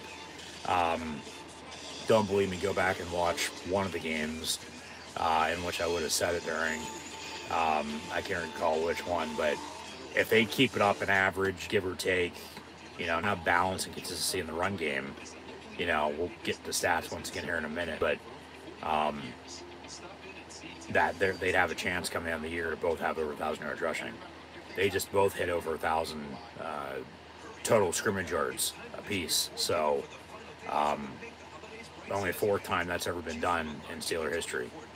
And they showed off the stat. This is the first time since 2006. Not 2016, not, last year. 2006. Steelers have 145 rushing yards right now in the first half. Most in the first half since they played the Chiefs at home in 06. If I'm not mistaken, they won that game. I know it was the game in which, Larry Johnson tackled Troy Polamalu by his hair. Being a Penn State fan, Larry Johnson fan, and then, being a Steeler fan and, having hair like Troy Polamalu myself, but then, okay, that's how he got tackled. He got a horse collar penalty called against him, too. But, yeah, that's pretty impressive. But they're able to run the ball, so it's not really surprising then, So they're in a good spot. I mean, not surprised, nothing happened, there right before halftime. They gave themselves a chance, but, you don't have any timeouts. You're going to get out of bounds, even though you're executing. Like, you don't want to risk anything, especially with the lead, and especially being on the road, and especially them getting the ball back to within the second half. Like, you tried. So defense going to have to get a stop for them, of course, early 3rd quarter now. So as Seattle's getting the ball to begin the second half, as long as the defense can continue to make some stops, which the Steeler defense, for that matter, has really been the only defense that has been able to make a stop. They made a stop right there before halftime, forced Seattle to punt, got the ball back with, little time, no timeouts. They're going to show us some highlights here at halftime. We'll get to stats and scores in a minute. But, really before then, it was the first Seahawk drive. They forced the punt on a quick 3 and out. Literally every other drive, it's been points being scored, one way or another, with touchdowns and field goals. Like, both these offenses are in sync. They're clicking. They have balance. They have consistency. They're moving the football. Like I said a little bit ago, this second half, game going to come down to the 4th quarter. Whoever can run the ball when they need to, let alone defensively, whoever can stop the run is probably going to win this game. We've come close on turnovers, but no cigar, so whoever doesn't turn the ball over is probably going to win as well, let alone, whoever then does stop the run. But then the quarterbacks are still going to have to make some plays here because it's been back and forth, okay? So with it to slow down potentially, with a running game and time possession, controlling the clock, as the Steelers, for the most part, have controlled this game from the start. Seattle tied it up at 7 after Pittsburgh scored on a rushing touchdown. They had a rushing touchdown themselves. And then Pittsburgh took a 10-7 lead with a 39-yard field goal from Chris Boswell. Seattle responded with a touchdown, took their first lead at 14-10 if you're just now tuning in at halftime. This was at halftime now, 17-14 Steelers, because then they responded with another touchdown themselves with another rushing touchdown. So run the damn ball, keep doing what you're doing. Something's got to give. What does, what will, when, who the hell knows? See how the game goes out. Got a good one, 17, leading the Seahawks in the Super Bowl 40 rematch. Thanks for tuning in and watching my live watch-along reactions live right here on YouTube. Once again, I'm your host, Encyclopedia Sports. Go ahead and look 96. Be sure to like, follow, subscribe on social media. Links in the description below. So, yeah, we'll see what gives. But Seattle's going to get the ball back to begin the second half. Steelers defense going to have to probably still try to find a way to win them the game. You know, they rely on this defense way too damn much, as always. But offense, yeah, they've come close to turning the ball over themselves. Got lucky a couple times, or else they might not have any points at all. I mean, maybe the field goal, but that'd be about it. But, you know, those scoring drives, they've come close to giving Seattle the football. And then, you know, you're looking at a position in which you're down and, you know, coming back. And then, you know, might be too late. But, you know, these teams, once again, more similar than they are different. They're going to be in the thick of it at the end of the season, as they both right now are in the playoff hunt. Must win for both teams, I might add. Both sitting at 8-7, even though Seattle's in a better spot, 7th seed in the NFC playoffs compared to Pittsburgh, still on the outside looking in, even though they're 8-7 as well. So as they show off first half highlights from this game now, and you know, hear what they have to say, especially a former Super Bowl winning quarterback for the Steelers, Bradshaw, and Ben Roethlisberger said what he's said recently, and like I said then, he's not wrong, you know, with you know, him saying at that point in time that maybe the Steeler tradition's dead, it's gone. You know, with the way they were playing, like, they've woke up though, and they've gotten back to the basics. They've gotten back to playing Steeler football, and I don't know why the hell my TV just froze, but it did. But luckily we're at halftime, not missing anything. So should be all right. Give it a minute. But yeah, this game seemingly going to come down to the wire. Really, whoever makes less mistakes, one way or another, however you want to look at it, is going to win this game. And keep in mind, and keep an eye on special teams, okay? The difference right now is a 39-yard Boswell field goal. That's why the Steelers have a 17-14 lead, unless we'd have 4 total touchdowns and we're tied at 14. So that's why you take the points so you can get them. You know, they still should have scored a touchdown on that drive. You know, remember, that was a big play pass to Pickens, and then the drive stalled inside the 20. They had to kick it. You know, like, they very well could have and probably should have scored a touchdown then, but they didn't. You know, so you still take your points. But with them being on the road and able to run the football as well as they, you know, are right now, keep it up. So hopefully they can run the football when they need to the second half and work the clock, and can continue to control this game and just get out with a win. You're 9-7. Yeah, it's a winning record then at that point, winning season, regardless if you win or lose then next week. But then you still got to take care of business. You don't want to get too far ahead and look to next week yet.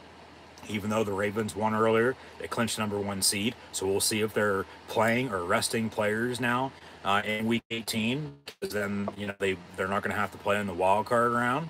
They won't play again until the divisional round after next week. So, you know, Pittsburgh might luck out in that regard and, you know, not have to face Lamar Jackson and not have to face, you know, all their other key starters.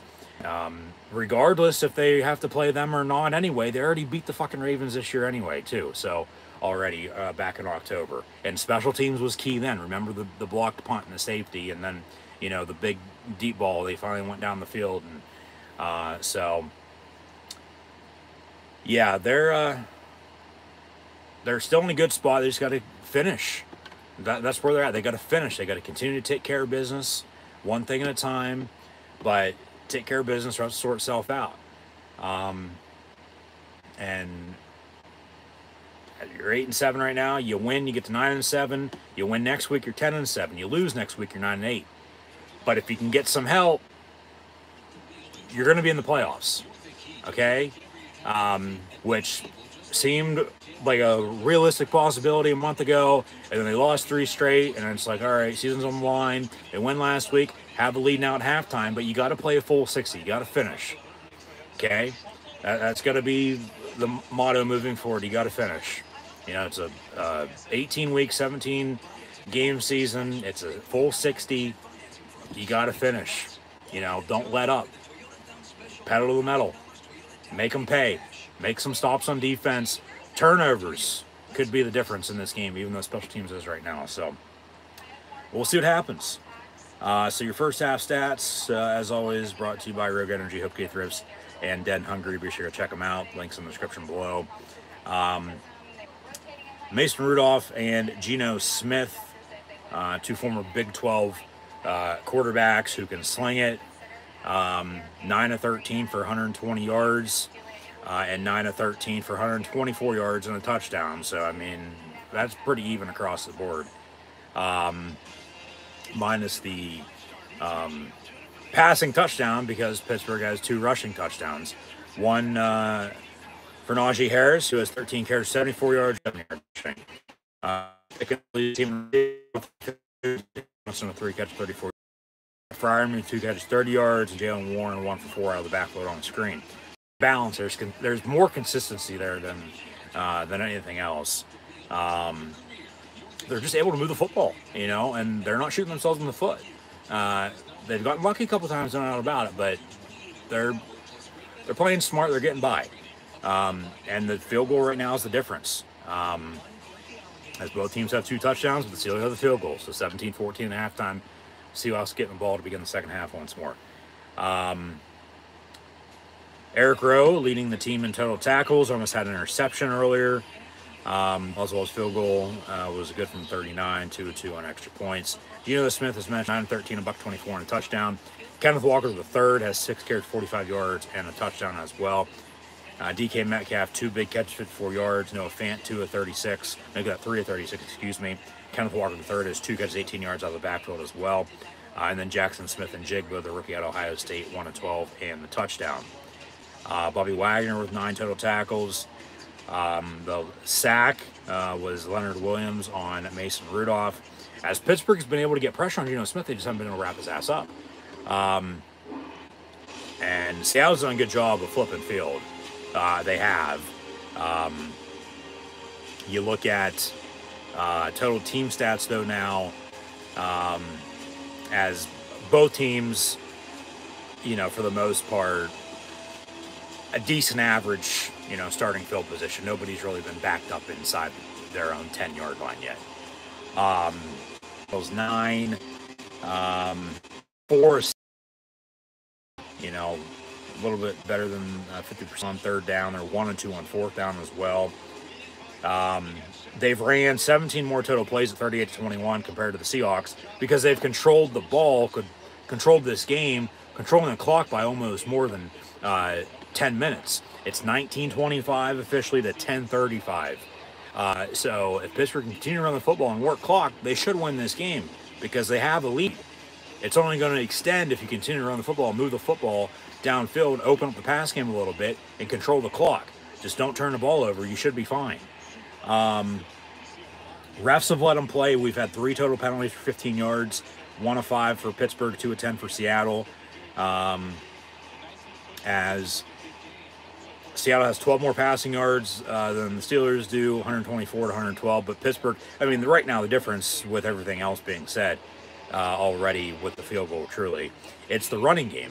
It's Pittsburgh being able to rush for 145 yards, or most in the first half since 2006, compared to the Seahawks, only 54 rushing yards right now. Even though the Seahawks are getting the ball back, down 3 to begin the second half, Pittsburgh's been in full control. So keep it up, okay? We'll look up and into stats and scores from around the league shortly, as we'll recap last week, see what's going on right now, preview next week as well, so stay tuned for that. But in the meantime, once again, thanks for tuning in. and watching my Steelers Seahawks live watch along reactions live right here on YouTube. Be sure to like, follow, subscribe on social media. Links in the description below. Thumbs up button. Share hashtag NFL, hashtag Steelers, hashtag Seahawks. Chat questions and comments. Super chat, super sticker, super like, super thanks. Always greatly appreciate the Steelers kick off and a return from the Seahawks out past the 30 to 35 yard line. 1st and 10. Setting up shop there to begin the second half. Down 3 at 17-14 Pittsburgh. Keep running it. Yep.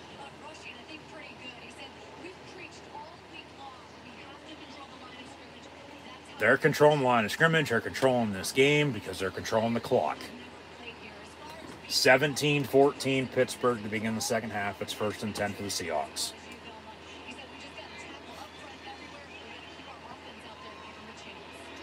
Come on, defense. Let's get a stop. Where's TJ Watt at? Fake the give. They run a screen. And a tackle right away. Eric Rowe wraps him up by his shoelaces. Luckily, they had him there in the flat to dump it off on the screen, or else he was getting sandwiched by both Watt and Highsmith.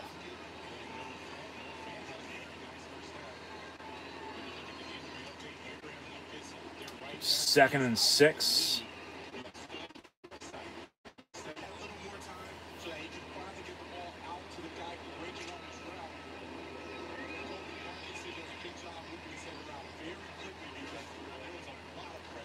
As I was saying, they're so close to wrapping his ass up, but he's able to get the ball out. Handoff, Kenneth Walker. Larry Obi-Wan Kenobi Obanjobi wraps him up. And a late whistle, potential injury.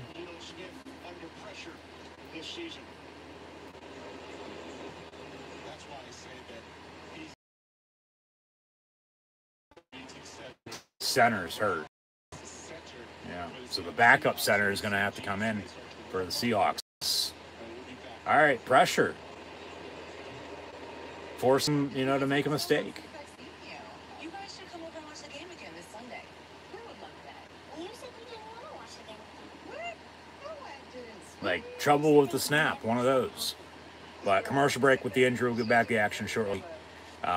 So be sure to check out Rogue Energy, HopeKThrifts, and in Hungary, Rogue Energy. Be sure to get your favorite energy and hydration flavors in can or tub form, shaker, and Rogue Energy merch at the link in the description below. Be sure to use the code Luke, that's L-U-K-E, Luke123 for 10% off. HopeKThrifts, secondhand resale shop that focuses on staying in the environment in a cheap and fashionable way, as most items are $20 or less and include brands like American Eagle, Converse, Free People, and Shein, among others. HopeKThrifts, found on Depop, Instagram, Makar, and Poshmark at, yes, you guessed it, HopeKThrifts. That's HopeKThrifts, HopeKThrifts. So be sure to use the message seller code CheapThrifts, CheapThrifts, Cheap Thrifts, for 10% off. Link also in the description below. And Dead and Hungry, a novel written by Nathan D. Mitchell, found on Amazon and your nearest bookstore. Paperback edition, about for $4.99. In front of me right now. As I would say normally by reading the back of the book and read the description, as it is must read. As mentioned before, if you didn't get it for a Christmas gift, well, I don't know why the hell you didn't, but of course you can still buy it, purchase it whenever, wherever you want. But must read, and once again, if that doesn't interest you, because it is must read, well, you might as well be what the title says, and of course that is Dead and Hungry. So yeah, be sure to check them out, and we'll be back to action here shortly.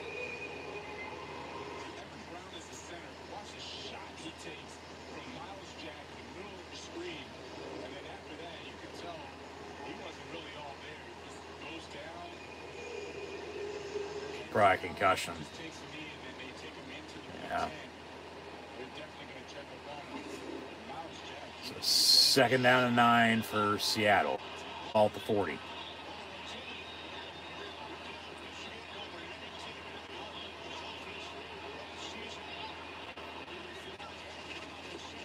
And a pass far side caught. Mark Robinson on the tackle. Be 3rd and short.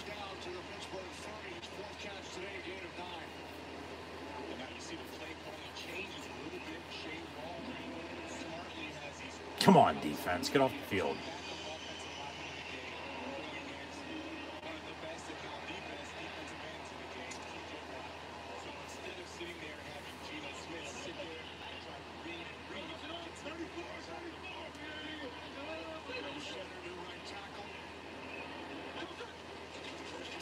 Actually, do say 1st and 10. Never mind. It wasn't even 3rd and 1. It was 1st and 10. Handoff, Kenneth Walker, and he's down inside the 10-yard line at the 6 because nobody could tackle him. But there's a flag on the play, and it might be coming back for a hold. So 1st and 20. Make him replay the down. They have not called holding all game, and now they do, but it backs them up. 1st and 10, make it 1st and 20 with a penalty. See if it was a good call. Yeah, clearly. Clearly a hold. Especially after Walker cut back on the run right in front of him and he's still being held. Yeah, they're going to call that all day. I mean, that's out in open field too. So that's definitely going to be seen rather than, you know, in a mess and whether you're being held or not. They might call 1st and 20 now. The 30. Just think if it was 3rd and yard. 3rd and 11 then, you get off the field potentially. But remember that 3rd and short was 1st and 10. Hand off Walker again for a couple yards. He gets to the 30-yard line. 2nd down.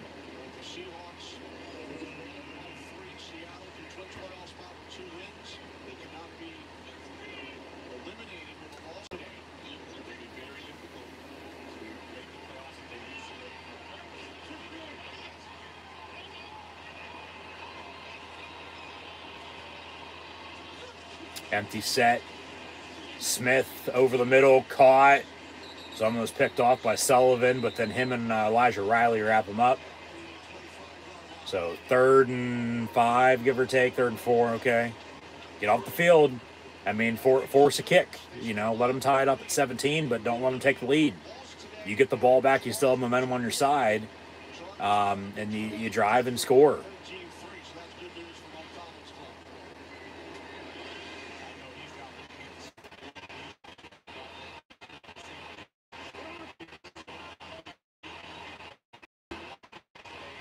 So 3rd and 4.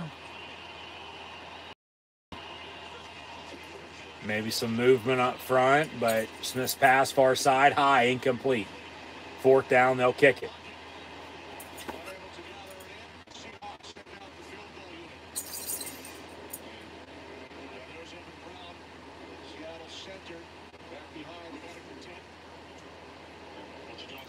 So Seahawks with a field goal here. We'll get the yardage, 25, 35, about a 42, 43 yarder. Yeah. The tide at 17. From the near hash. Kicks up, almost blocked, but up and good. So 17 apiece with 10:47 to play in the 3rd quarter. Pittsburgh going to get the ball back for the first time since, well, they did have that 2-play drive before halftime that, you know, was nothing anyway. But since Najee Harris scored, to retake the lead at 17-14. Seahawks got the ball. Steelers still got the ball back before halftime. 17-14 halftime. Seahawks, as they got the ball to begin the second half, drive and kick a field goal. So it took about 5 minutes of time, so they're cutting that deficit in time possession, but they still trail. But, I mean, the only thing that matters is the scoreboard, you know, and the points.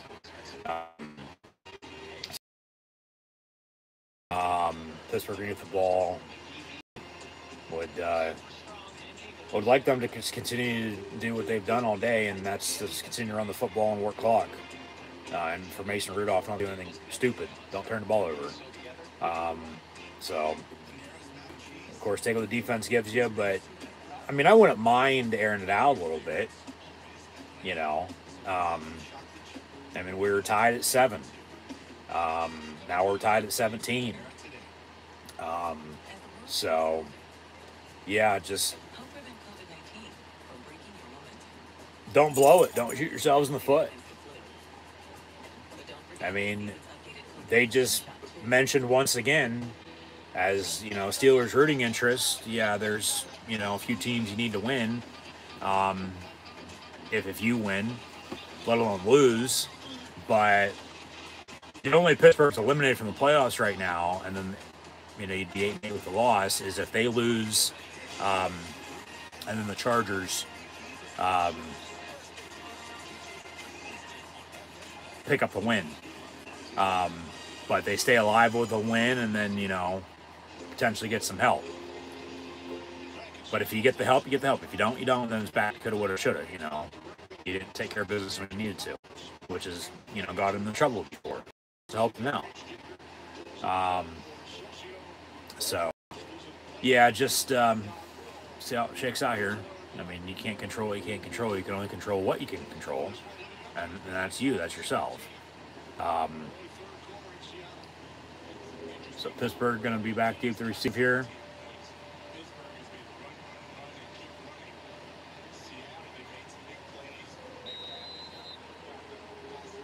Tied at 17.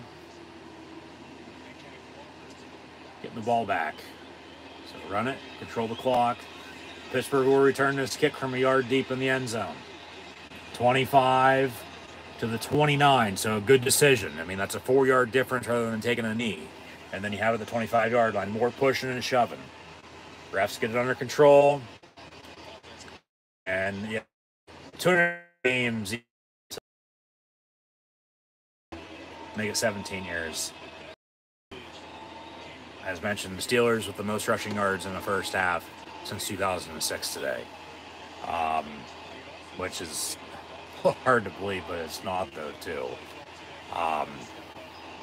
But just as this crowd's getting loud, you got to play through it. I mean, you know how it is at home, and then the opponents have to deal with it. You got to deal with it yourself. So, it's a fucking false start. God damn it, Connor Hayward. 5 yards, back them up. So now they're minus a yard on the kickoff return because they're at the 24-yard line. They returned at the 29, but you get the penalty, now you're at the 24. So rather than touchback at the 25, yeah. I mean, you're still in an average starting field position, you know, spot as they've been all day, 20, 25, 30-yard line. But just don't start with the bullshit now and start going backwards. Go forward. Like, don't fucking blow this. Do not shoot yourselves in the foot. It is there for the taking. 1st and 15. Out of the pistol. And Rudolph looking to throw over the middle. Pat Freiermuth for 14 yards. 2nd and short. Thank you. Get these tight ends involved down the middle of the fucking field. They finally do. Keep it up.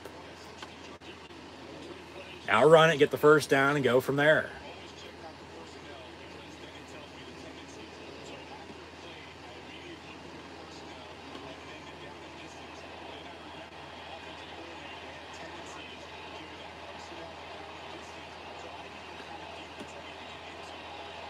Out of the pistol again. And they will run Najee Harris, and he gets the Steeler first down on a 5-yard gain. First down, Pittsburgh. Under 10 to play in this third quarter. So, I mean, it could come down to whoever has the ball last. You know, the way this game's played out, it surely could. Just back and forth. And then if, you know, there's, you know, play clock being used, game clock being chewed up, like, time might not be on your side if you get the ball back late and you're down. But, you know, whoever gets the ball last might win this game. They run a toss, Najee Harris. He gets to midfield, 2nd down. That thing right there does.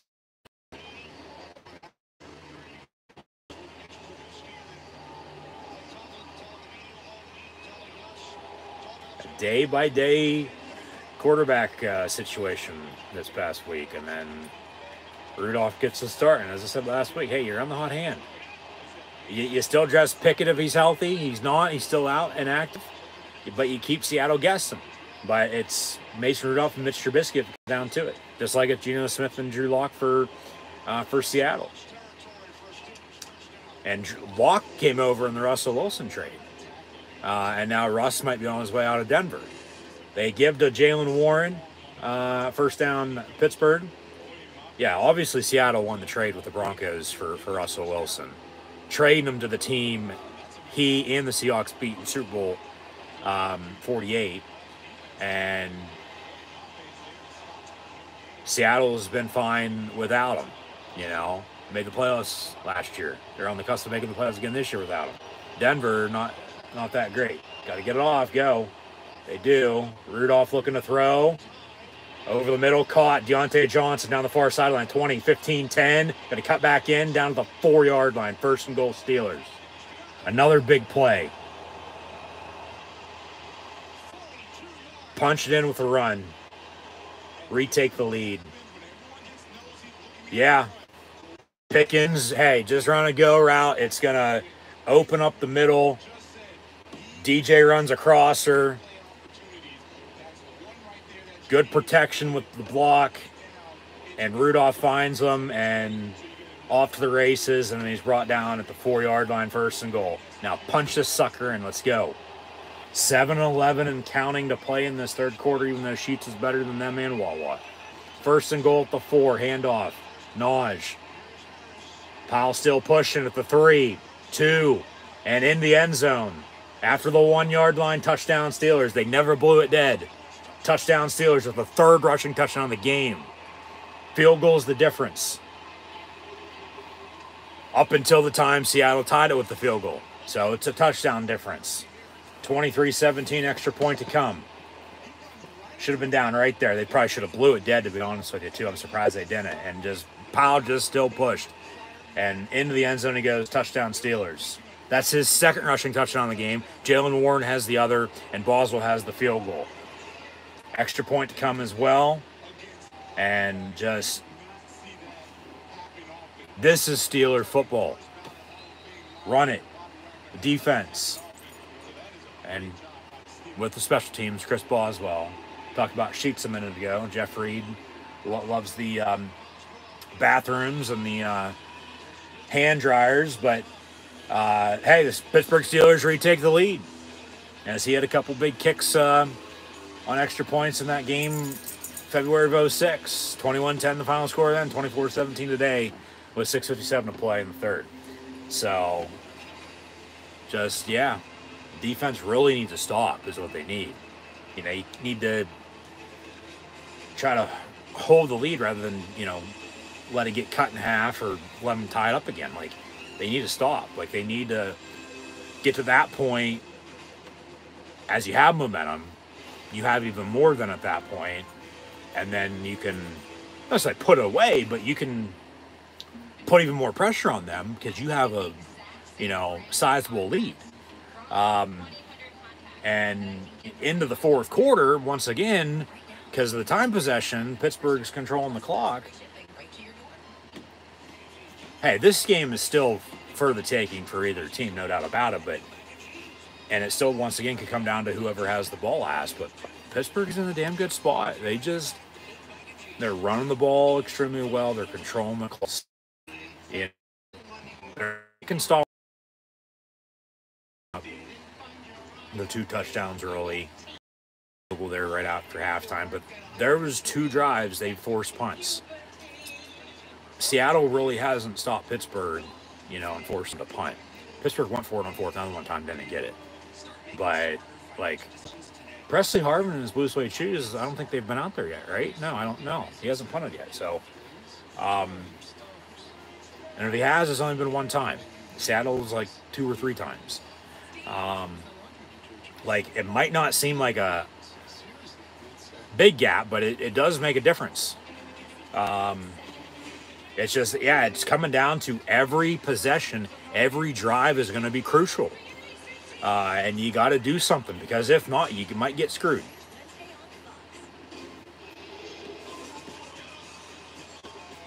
So, touchdown Steelers again. And they retake the lead, 24-17 here in mid-third quarter.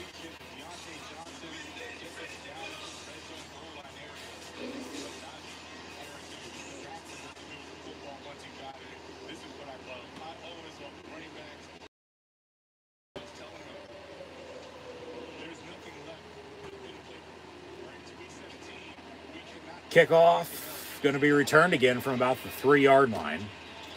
25, 30, 35, 36-yard line again for Seattle. So, yeah, starting field position's been about the same for both teams today. From the 20, 25, 30 for the Steelers, 30, 35, 40-yard line for the Seahawks.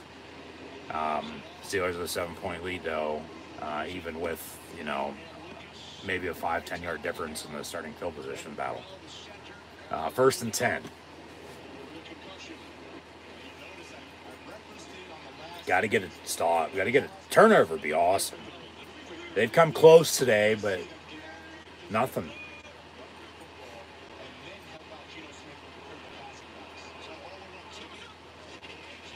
Handoff. Kenneth Walker and Ogunjobi and Cam Hayward on the tackle.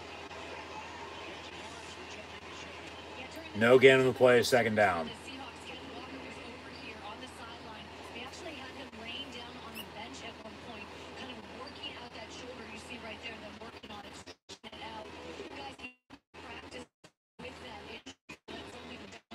Come on, Pittsburgh.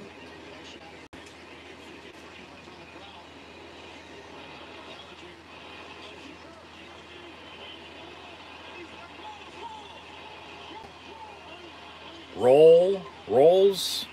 Oh, how about Pittsburgh be the... Oh, that's a direct snap to the running back, and he fumbled it. And Pittsburgh is right on him to wrap him up, so 3rd and long after the tackle for loss. I was about to say, let them be the Royce. Let them pick, And Marcus Golden, the former Cardinal, officially going to get credit for the tackle. So 3rd and long, 3rd and 15, give or take. 3rd and 17, back to 29.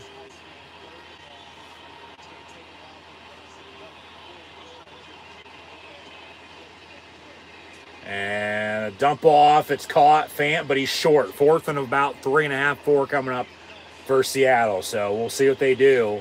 But the Steelers get the stop they needed to get the hell off the field. And now they can really run the football and work clock with a lead. Because they really haven't had the chance yet. They're still just running the offense as Seattle's been, because it's just been back and forth. Do not jump off sides. Don't run into the fucking punter. I know they blocked a couple punts so far this year. You block it okay, but don't rough them either. 4th and 4, yeah. You do not give it a 1st down. So Seattle punts.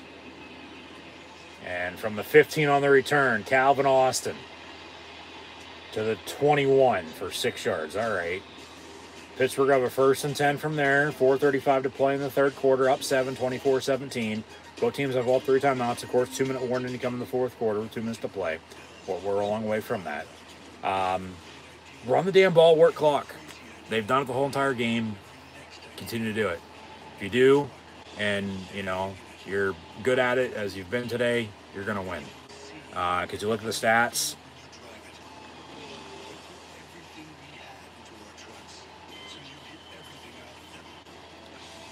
Rudolph, 11-15, a $176. Najee Harris, 16 carries, 90 yards rushing, and 2 touchdowns. Jalen Warren, 71 touchdowns. So as a team, 28 carries, 165 yards rushing, and 3 rushing touchdowns. Field goal from Boswell. Truly is going to be a difference right now in this game, because if they don't have that field goal, Seattle does. They're 21-17. You have another drive here coming up with a lead. So I'm saying, run the football and work clock.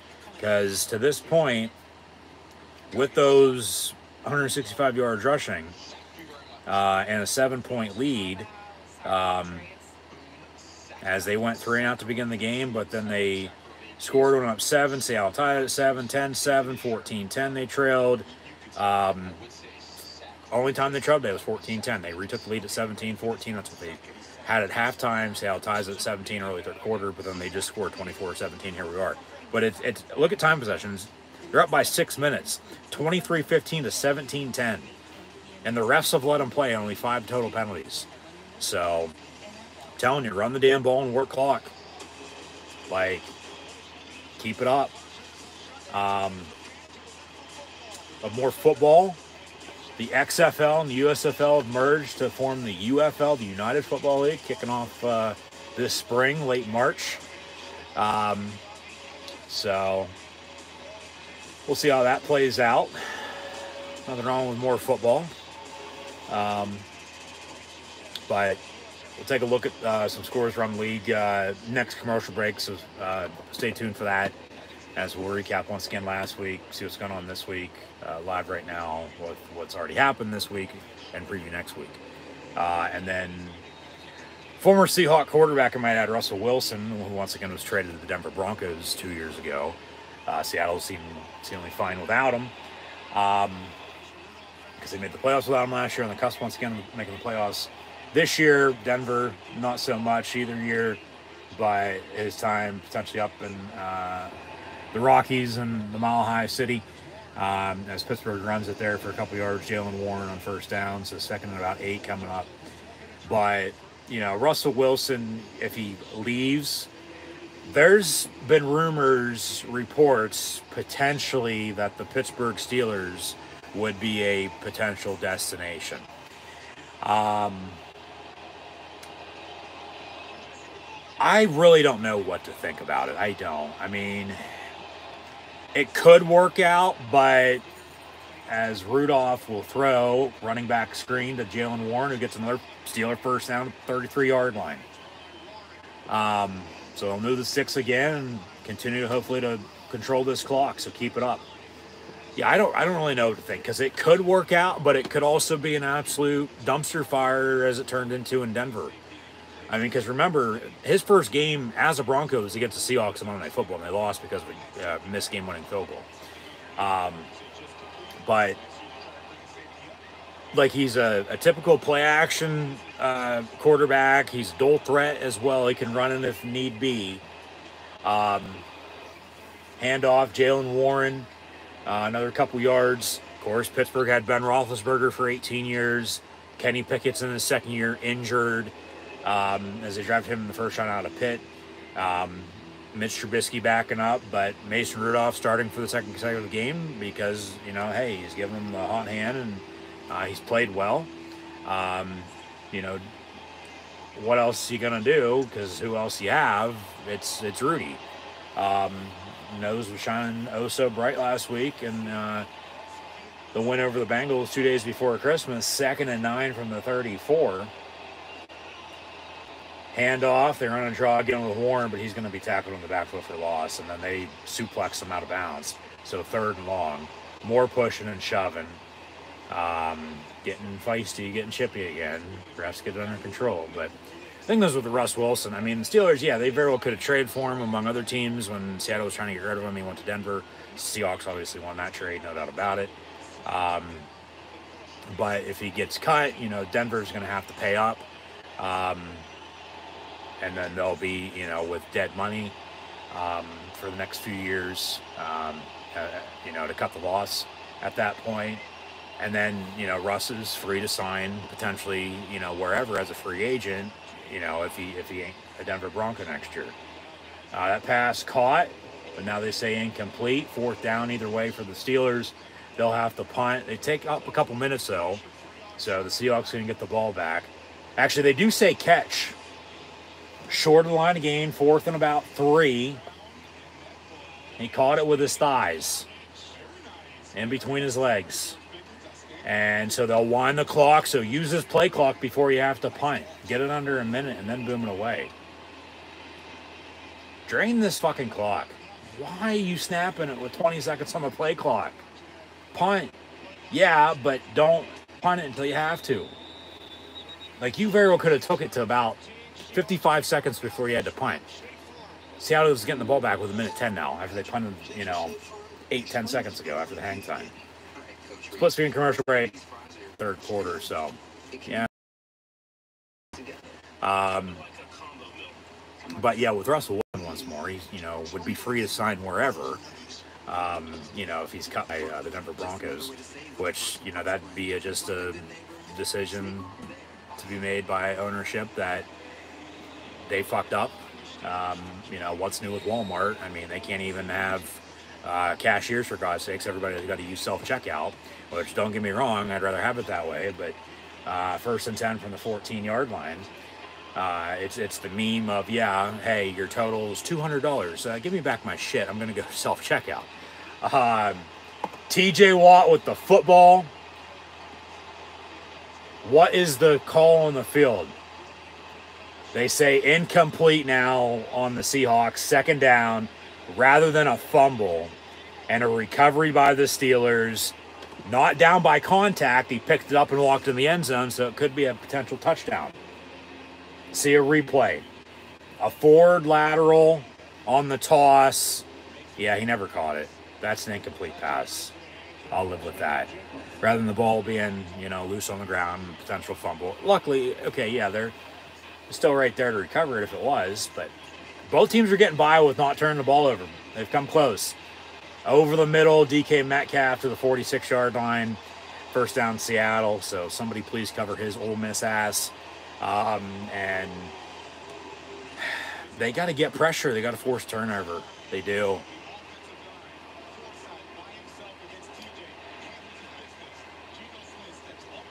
But at least he wasn't just off to the races and now in the end zone. They extra point away from tying it up, but still got to get a stop. Still got to get a stop. More pressure. Smith rolling out. Going to tuck it and run. Gets a 1st down inside the 40. Still going. 35. Cuts the whole way across field like Reggie Bush at the 35-yard line and gets out of bounds. 1st down, Seahawks, and that'll take us down to the 3rd quarter. So now they're going to have momentum on this drive, looking to score and tie this game up early 4th quarter at 24 apiece. And this is all after a potential turnover that they said was incomplete. That, it was incomplete, but very well could have been a fumble. Like, that wasn't so Wilson. That was Smith doing. Once again, they've been fine without Russ. He was cooking. Now he's burning everything. And yeah, he could be on his way out in Denver, as I was saying, with, recent reports. Even though he said he'd love to stay in, Denver and continue to try to win. But we'll see what happens. But yeah, then the reports are rumors, potentially, Pittsburgh could be a destination for him. Well, they'd, one, have to sign him to a contract. They want to be traded for him, giving up what Denver gave up to get him through Seattle 2 years ago. Because Pittsburgh builds through the draft, for one, but past 2 years, they've gone out and signed guys. I mean, it wouldn't shock me, but at the same time, it would. The thing about it is, which Russ are you going to get, for one? Let alone, 2, do you want an older quarterback when you have a younger quarterback that could still, in time, progress and it work itself out? It's experience factor. But then with the matchup and the teams being similar and knowing how Seattle played with Russ, that's probably the only way I say that would happen. I'm not saying it's going to. I don't know if it would work. I don't know if I'd want it to happen anyway. Because then you're shelling out this, kind of money. You're definitely going to have to take pay cuts. Played, let alone been portrayed. But just, winning solves everything. We know that much. But you look at it as if, okay, which Russ you getting once again? But if it were to happen, the Steelers would have to have a strong running game, which they do, but then a strong defense, which they do. But then you got to let him do his thing. You got to let Russ cook, Because if you go that route and you already cut your loss on with what you've done since Ben, and then it doesn't work out, and then it could have worked out, maybe it didn't though, you're still going to be back to square one. You know, so I mean, it's a potential chance they might take. I don't think they will though. I don't. But it was just a topic of discussion this past week that I knew eventually at some point in time I'd bring up today. So that's that. I mean, and as a Steelers defense, talk about, you know, plays the whole entire fourth quarter all season long, which is least in the NFL. So very, very good fourth quarters for the Steelers. That pass incomplete on 1st and 10 to begin the fourth and final quarter of play with 15 minutes to go. We'll see if Geno Smith and the Seahawks are walking to the gallows because the long arm of the law is out to get them. Oh, mama, we're Steeler Nation out terrible towels right about now. Needing to stop on defense coming up, but you know, more pressure. They made them roll out. They almost got to him again, and then the pass probably should have been caught, let alone picked off, but it falls incomplete. So it's more pressure, and it's forcing a turnover. I mean, they have come so close to getting a pick off of them, let alone a, you know, strip sack fumble. 2nd and 10, but they can't wrap them up. Almost tackle for loss in the backfield, and they finally, you know, get to Charbonnet. Michigan, UCLA back. Tackle for loss of 2. It was TJ Watt initially wrapped him up, and then they just gang tackled his ass and took him down. So all it takes is just a little, you know, movement to throw you off guard and off center, and he was stumbling and the gang tackle. Eric Rowe going to get credit for the tackle. 3rd and 12 from 31-yard line here for the Seattle Seahawks. And Smith looking to throw, and over the middle it's caught, and then tackled right away, Shannon Sullivan. So Seattle's going to have to kick it. Yeah. They're going to cut this lead to 4.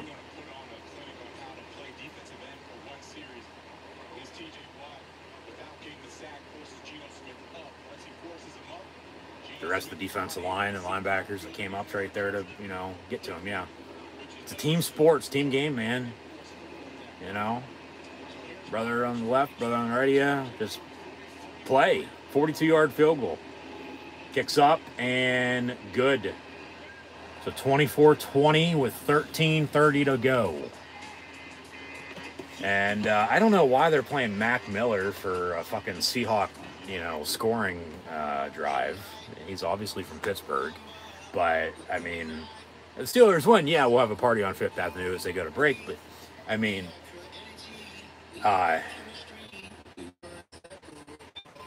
Steelers up 4, 13:30 to go. Back to with how it just was on the last drive.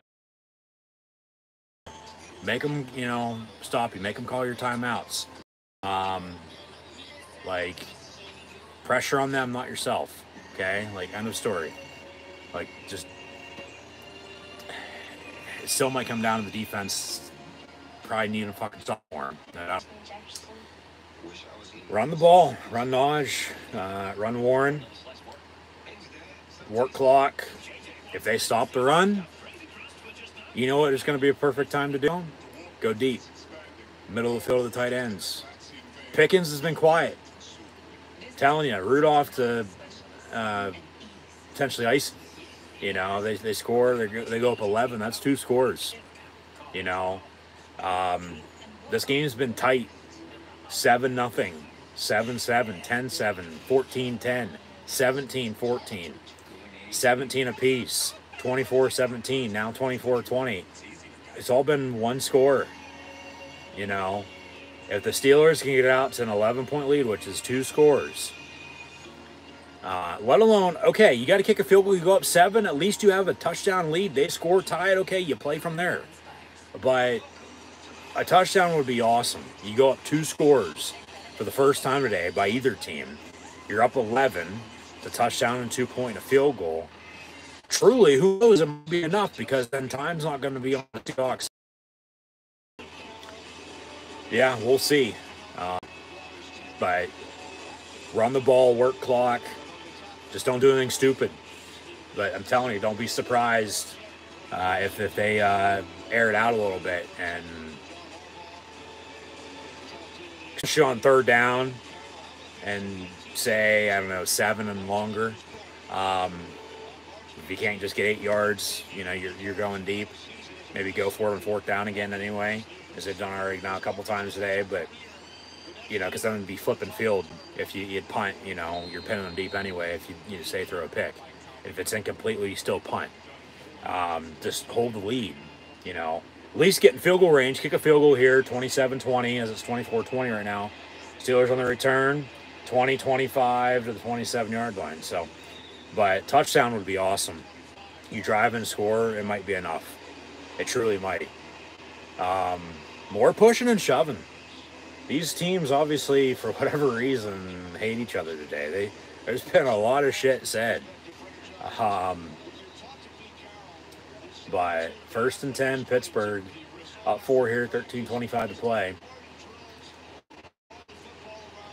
Run it, work clock. But you got to catch them off guard, off balance when you do throw. Like, maybe they throw right off the bat. But 1st and 10, Steelers. Rudolph will hand off Najee Harris. And he'll get to the 32-yard line for a pickup of 5, 2nd and 5. Work this play clock. Do not snap it until you have to snap it. I'm saying 1, 2, 3 seconds. Do not snap it until you have to snap it. 2nd and 5. Run the ball and work clock. Get out with a win. Be their 9th win once again. If they do win, it's a winning season, regardless of what happens then next week, let alone if they make the playoffs or not. Najee Harris, stiff arm, sit your ass down. 1st down, Steelers. That's Derrick Henry-esque on a Tuesday night a couple years ago during the COVID 2020 season against the fucking Buffalo Bills. Up against Josh Norman. Boom. Sit down.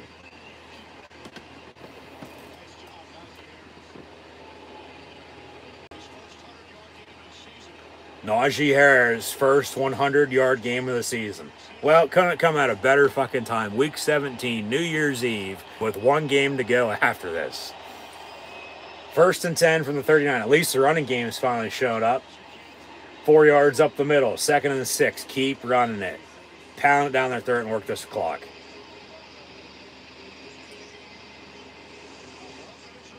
And then, you know, you're about ready to fucking blow score.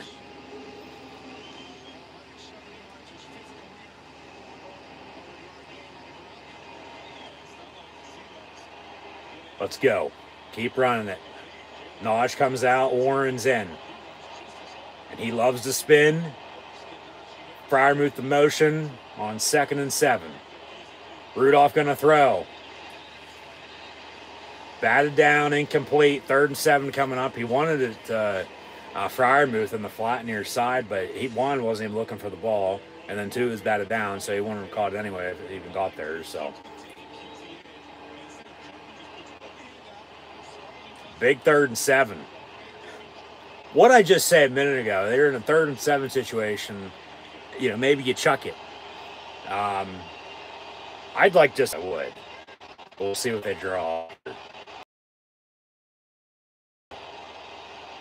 See if they spread him out in the middle. Rudolph looking to throw. Pump fakes. He does go deep. Has a man. Pickens at the 22. 1st and 10 Steelers. Did I call that or not? I said also he was having a fucking quiet second half. And boom, they go to him. Couldn't give you a fucking palm reading. I'm no genie, but, I mean, boom. Now get back to the run and run it. Work clock and score. Handoff. Warren inside the 20. Down to the 15 for 7. 2nd and 3 coming up. Let's see what the crystal ball says now. I mean, run the damn ball. Seriously, run it. Work this clock. And he had to reach out for that, too. I mean, what a catch by George Pickens. And he was blocking for earlier on the touchdown, I might add, too. If you forgot about a couple of weeks ago. 2nd. Work this play clock. Do not snap until you have to snap at 8, 7. You could have took it to 3. Toss to Naj near side. He's going to lose 2 yards and gets pushed out of bounds and takes the ref with him. Hopefully he's okay. The ref's a little slow to get up. He might be concussed. He's stumbling all over the fucking place. Probably doesn't know where the hell he's at. Naj stiff-armed to players and stiff-arms to ref as he's coming out of bounds. Hey, hey, hopefully he's okay. Never seen him get hurt, especially a ref. Hey, but then the refs, you know, they've called it down the middle today. They called it clean. I mean, you got to feel for him. I mean, with his bat. I mean, because you can only call what you see. I get it. You know, it is a tough profession. I mean, but with what I said earlier, like, because it's true. Like, they try to control the game. They're having a laugh about it. Just like the ref trying to trip Lamar Jackson last Monday night on Christmas. And then, you know, the intentional grounding for a safety to begin the game. 3rd and 5. Run it. The only thing that sucked about that was he got out of bounds, clock stopped, unless it'd still be winding and be under 10 minutes right now. Run the damn ball, kick a field goal. If it comes down to it. You have a touchdown lead, they score, tied up, okay, you play on. Just hopefully they don't go for 2 and get it, because then you're down. Rudolph going to dump it off. Warren makes the catch right at the marker, and he's going to spin as he loves to, and it looks like he's going to have enough for a first down. All going to depend on the spot. Of course, the yellow line's imaginary. It ain't there on the field. It's only for TV. They blow it dead because they're going to measure. Here comes Chain Gang for measurement.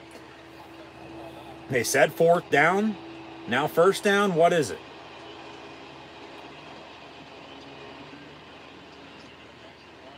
Chain Gang out for a measurement. And if he's short, well, they've gone for it on 4th down a couple of times. Remember, they've snuck it on a quarterback sneak. Seattle will be ready for it this time, so maybe you run something else. I mean, maybe you just continue to sneak it and you get it. I mean, Rudolph's a big-bodied quarterback with a cannon of an arm, but you're running out of real estate. He's going to be just about, 3 inches short. If that. 24-20. 4th and inches for the Steelers with 10 minutes on the dot to play. They can kick a, chip shot field goal here to go up 7, but it looks like the offense is going to stay out and they're going to go for it. Maybe try to draw them off sides, drain this play clock. We'll see if they snap it, maybe call a timeout and kick it.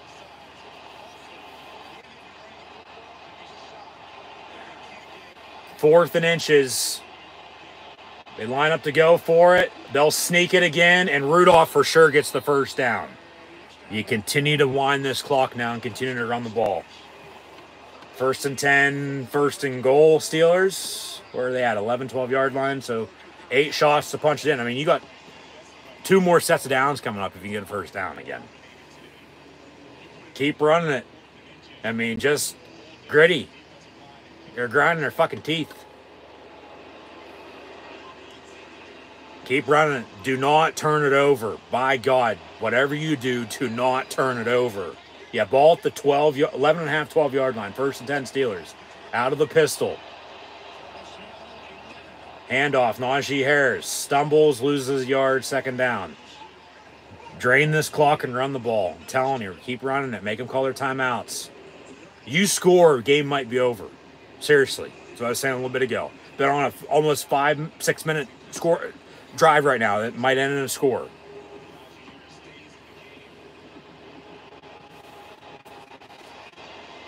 Keep it up.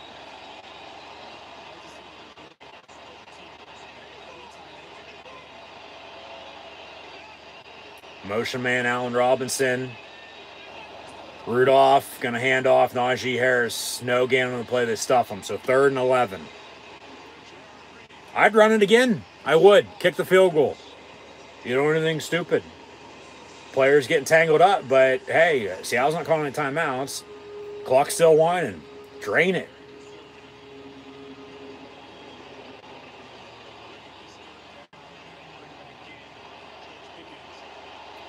Third and 12 officially. If you're throwing the ball, hopefully it's down the middle of the field, wide open in the end zone to Freiermuth. 3rd and 12. Rudolph will throw. Warren gets to the 9, but he's going to be short 4th down. Drain this clock and kick a fucking field goal. Go up 7. 27-20. Seattle, they need a touchdown with 3 timeouts and a 2-minute warning to tie it. And then if they do, hey, guess what I said a little bit ago? With potentially whoever has the ball last might win this game. Well, unless the Seahawks go on a 7-minute, touchdown drive and go for 2 and win it, if the Steelers do give up a score, they still should get the ball back. Field goal from 26 yards up and good. 27-20 Steelers with 7:07 to play. So, no, if the Seahawks do drive and score, tie this game up, Pittsburgh should get the ball back with some time and timeouts. 2-minute warning or not, we'll see. Potentially drive and score, kick a game-winning field goal, let alone a touchdown. So, we'll see. I mean, it's down to the wire here in the 4th quarter as thought. It's going to be one in the 4th quarter. 27-20. Because think about it. They could have kicked it fucking 10 minutes. 4th and inches to go for it. Take another 3 minutes off the clock.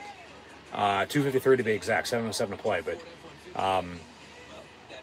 so yeah, 27-20, and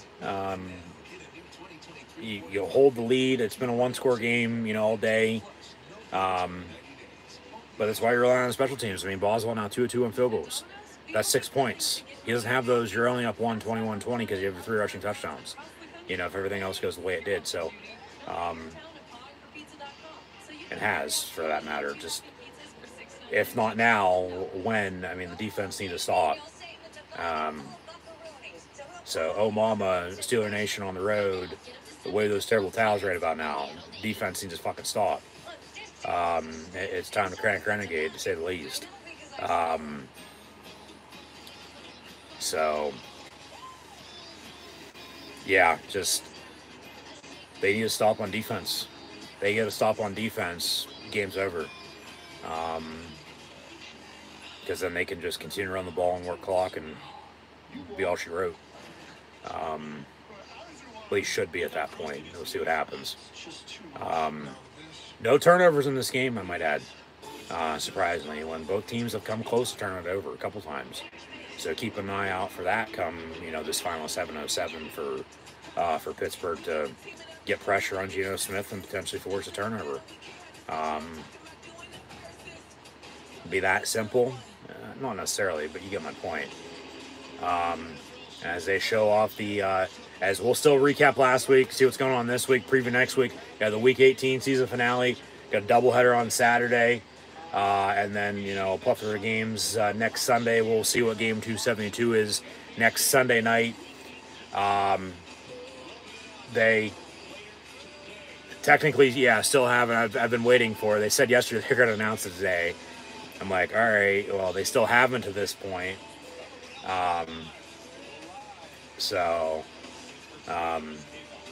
Pittsburgh's at Baltimore next week. Whether that's Saturday, whether that's Sunday, we'll see. They're going to need to win next week, it seems like, and get some help because they don't have tiebreakers against a couple of different teams because they lost to them earlier. That's just to make the playoffs. But if they can hold the lead, get the win today, they're 9-7, it's a winning record. I mean, once again, really at this point, it's big, but who cares anymore? Even though a lot of teams would love to have that, no doubt about it. Don't get me wrong, but I think that's sort of, not necessarily run its course, but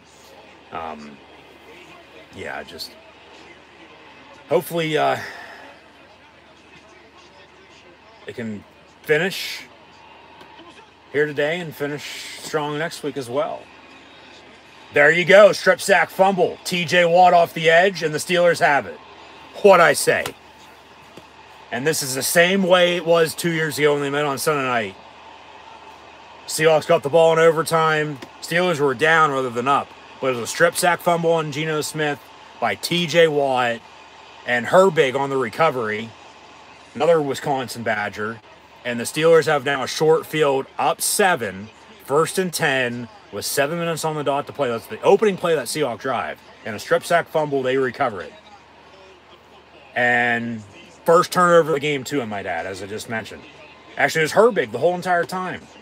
He had the strip sack fumble, and he had the recovery himself, too. So, a little 2.0 there from the Watt brothers. They got, rather than the offensive linemen, you know, up in Madison, Wisconsin, they got a few damn good linebackers, too, and they're in black and gold now, which is a good thing. But, yeah, the only turnover here. Steelers, 1st and 10 at the 16-yard line, up 7 with 7 minutes on the dot to play. So run the ball, work clock. You score a touchdown, game's for sure over. Field goal, you're up 10. Good chance it's over with. Make Seattle call their timeouts. Run the damn ball. Yeah, run it. If you get a first down, you end up scoring. You score up 33, 34, 20. Turnovers and the difference in this game. Unless Seattle, who knows, maybe they come back and tie it up. Let alone cut the lead, somehow try to get the ball back with no time left and drive and score and win it that way. But, yeah, that turnover is a killer for them right now. Just don't turn it over yourself and give them the ball right back. You know, they're going to be punching the ball out because you're running. Don't do anything stupid. Do not throw an interception here, Mason Rudolph. Robinson in motion. Pickens in motion. They lateral it to him. He gets a block inside the 10, 5, and he stepped out of bounds, or else he would have been in touchdown. So 2nd down, make it 3rd down and short. See where he stepped out at. It might be a 1st down. That's the 1st down. That's 1st and goal. Yeah, 1st and goal Steelers. And the clock's winding, so let it continue to roll. Maybe reset the play clock while you're at it, too, rather than it being at 11, 10 seconds. Unless there's a challenge flag. Seattle's challenging spotted the ball, which you very rarely win. I mean, they're challenging on where he stepped out of bounds at, if it's 3rd and short versus 1st and goal. So previous play under further review because of the challenge. So they're going to think about it. Hopefully they tell the Steelers something good, that he's still in. Stepped out a yard after he got the 1st down. So it's going to be 1st and goal Pittsburgh at the 5-yard line. And keep running it. You score games seemingly over. You're up 2 touchdowns with about 5 minutes to play. Unless something fucking crazy happens. Let alone, you kick once again a field goal. You're up 10. That's still 2 scores. It's a touchdown and a field goal. And, you know, 5 and change, yeah, still 3 timeouts, 2-minute warning for them. Still doable potentially for them, but touchdown could ice it. Stands is called. 1st and goal Steelers at the 5. Seattle's charged a timeout, so they got now 2 left. And, you know, they only, with the challenge gone, they'll have 1 left of that. So, 1st and goal Steelers at the 5. And they should wind this clock when they blow the whistle. So don't snap it until you have to snap it. Drain this play clock. Drain the clock.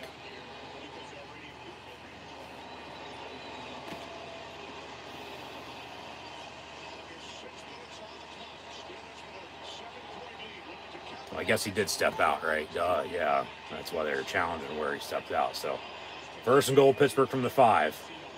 Rudolph will hand off Najee Harris. And to the 2-yard line he goes. 2nd and goal, Pittsburgh from there. Seattle might want to call their 2 final timeouts now. Try to stop the clock and get the ball back. But if the Steelers score, I don't think it's going to fucking matter anyway.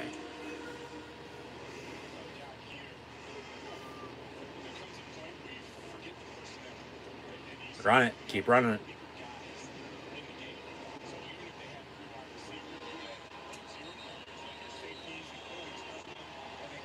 And a late whistle.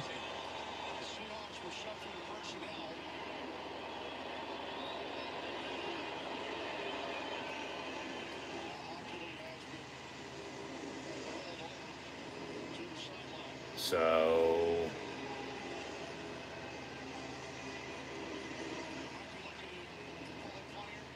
why the hell's Dog the Bounty Hunter talking to the ref?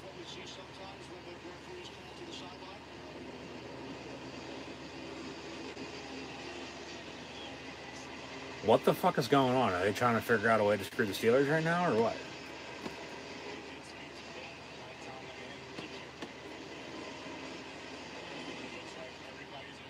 Alright, whatever the hell that was, beats the hell out of me.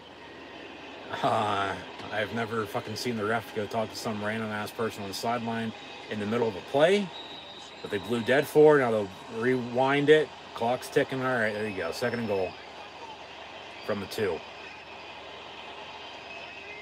180. End around to Warren. No gain on the play. 3rd and goal. Want this call to get on 3rd goal. Keep it up. Run it again. Dude, there is no reason to throw. None. Do not drop the ball any which way. That's a couple hours away at midnight. Why is the clock stopped? They didn't call a timeout.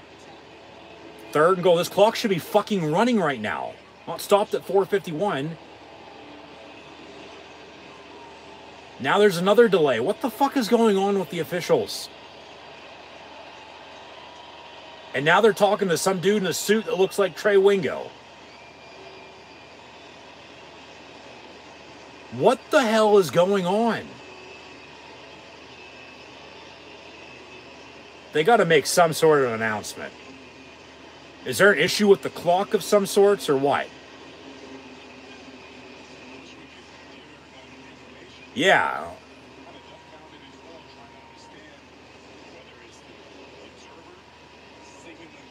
What the fuck is happening?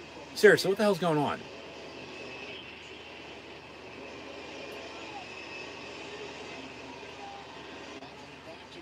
And now they're back to it. Hey, you're good to go. They'll blow it, and they'll wind the clock again. 3rd and goal, Steelers from the 3 on back-to-back plays for whatever reason. No, they weren't looking at anything. They went to the refs, went to the sideline and stopped the game. Run it. 3rd and goal, Pittsburgh.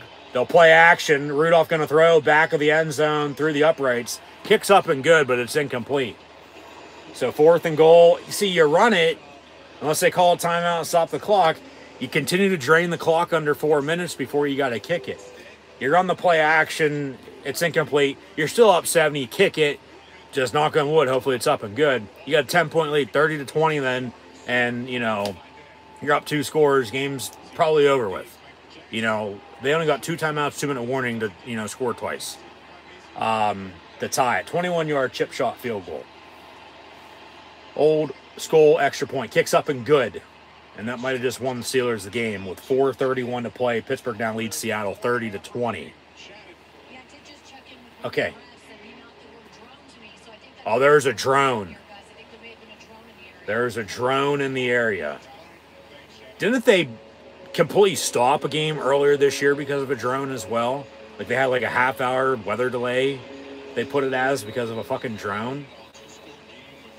Like it might be the fucking NHL doing aerial shots with a drone for the fucking Winter Classic tomorrow for all we know. It also might be some fucking bum, you know, that, you know, just wants to get a look at this game from up in the sky. Pittsburgh's not bummed out right now, I can guarantee you that much. 30-20 lead with 4:31 to play, and, you know, defense just got you a turnover and you scored 3 points off of it, and that's the difference. Even though you're already up 7, that's going to be a difference, along with Boswell's now 3 field goals. The turnover that led to 3 points, and the other 2 field goals by Chris Boswell on a 10-point lead. Of course, those 3 field goals equals 9. That's the difference in this game right now. Unless it be 21-20, Seattle's getting the ball back. Field goal touchdown wins it with 4:31 to play. It's also been the running game for the Steelers, in which they've been able to run the ball extremely well and better than the Seahawks today. It is why they're on top with 3 rushing touchdowns. So there's the shot of the strip sack fumble in overtime that I just mentioned.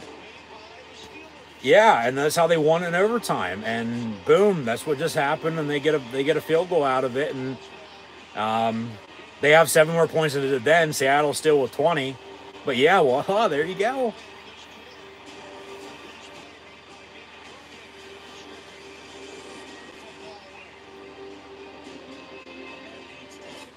So 1st and 10, Seattle from the 26-yard line here. 4 and change to play. Pittsburgh leads by 10. Geno Smith looking to throw. Pass caught. Metcalf. And Pittsburgh finally brings him down after he milks him for about 20 yards. Did I say 20? I meant 12 yards. First and 10, Seattle. More pressure. He gets rid of it, though, on a dump off. Tackled by Eric Rowe. Eric Rowe might be, the way he's played, keeping his job. I mean, he's been playing well. He has. 2nd and 5. TJ Watt off the edge almost got to him again, along with Herbig, and then Miles Jack wraps him up at the 40. So Seattle's going quick. They're going with the jugs on the audible.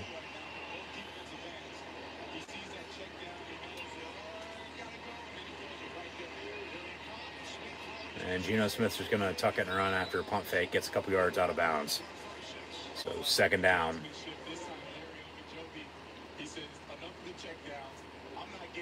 Yeah. Yeah, just drop back and drop off. That's a good stat to know. Pittsburgh's 4-0 in weeks 17 and 18 since 2021. Got a flag on the play, and it looks like it's going to be against Seattle. A false start on the center for an illegal snap.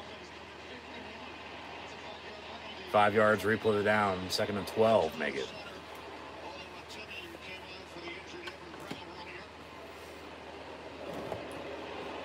So with 3:18 to play, 2nd and 12 now, Seattle down 10. Steelers lead 30-20.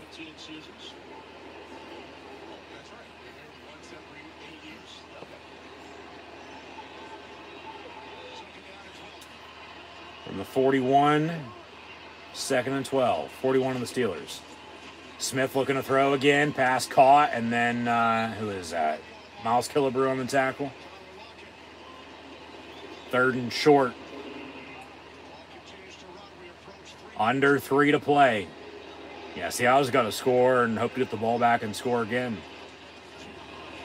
Touchdown in the win if they'd scored twice. 10 points, with a touchdown and field goal tie if Pittsburgh, of course, doesn't do anything in the meantime.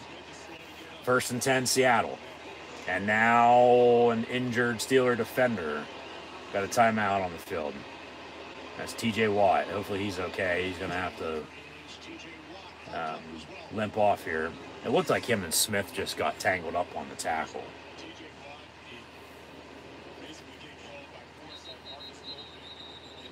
Yeah, that's just football.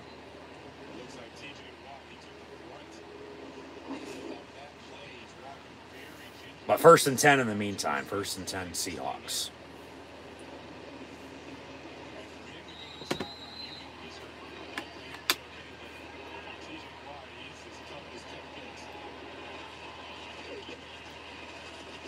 First and 10. Pass caught at the 6. And now 1st and goal.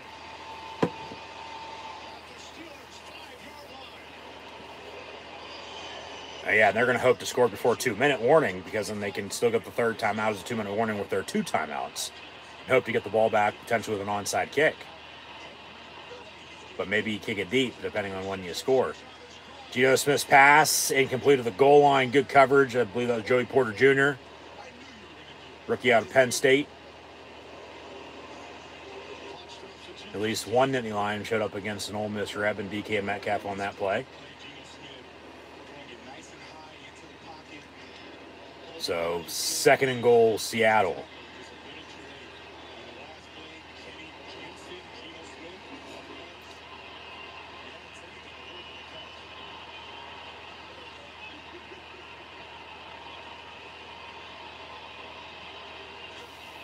Smith out of the gun. And a fade in the back corner near side of the end zone. Incomplete, intended for Tyler Lockett. And good coverage, incomplete with Levi Wallace on the coverage. 3rd and goal. TJ Watt coming back out. 2:09 to play. 2:09 to play. 3rd and goal. So that's one play to the 2-minute warning here. regardless of what happens.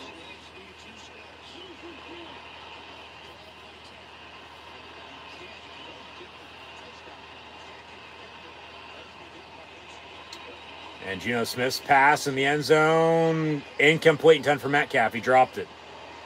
4th and goal. Yeah, if I'm Seattle, I'm kicking a field goal here. I mean, 2:05 to play. Kick a field goal, be down 7 again. I mean, this 10-point lead for Pittsburgh has been the largest deficit by Seattle today. It's been a one-score game otherwise. 7, 4, 3 points, give or take, here and there.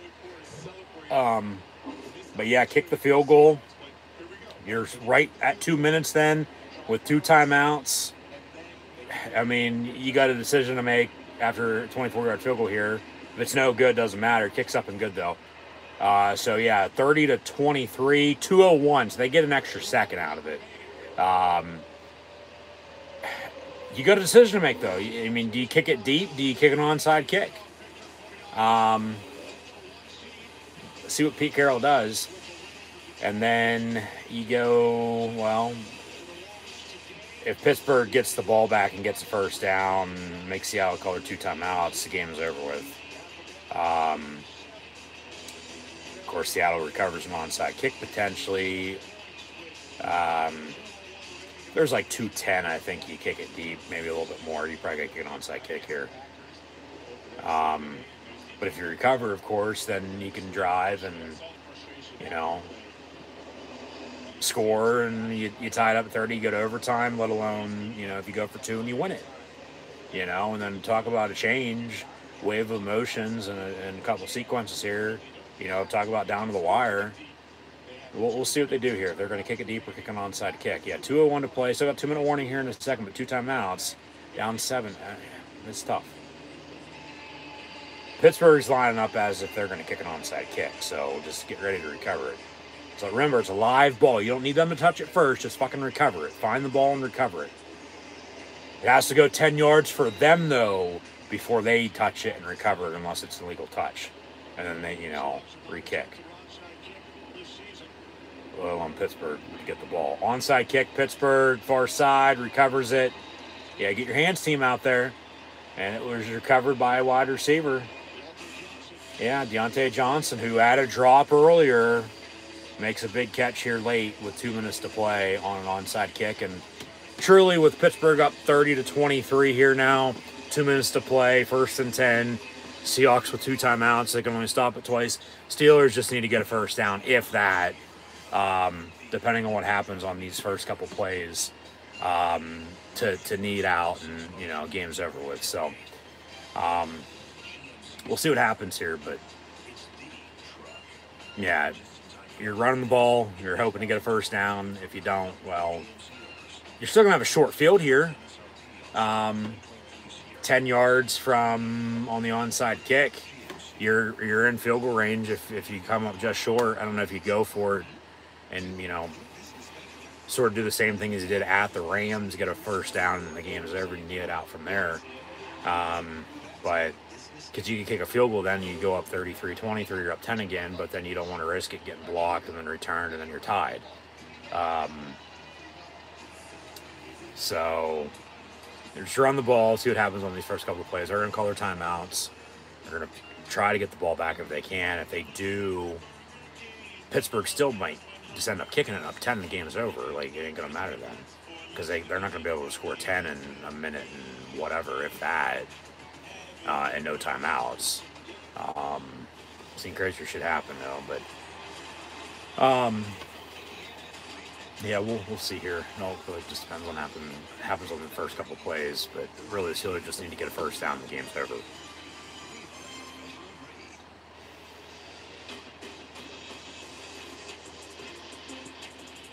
So 1st and 10, Pittsburgh.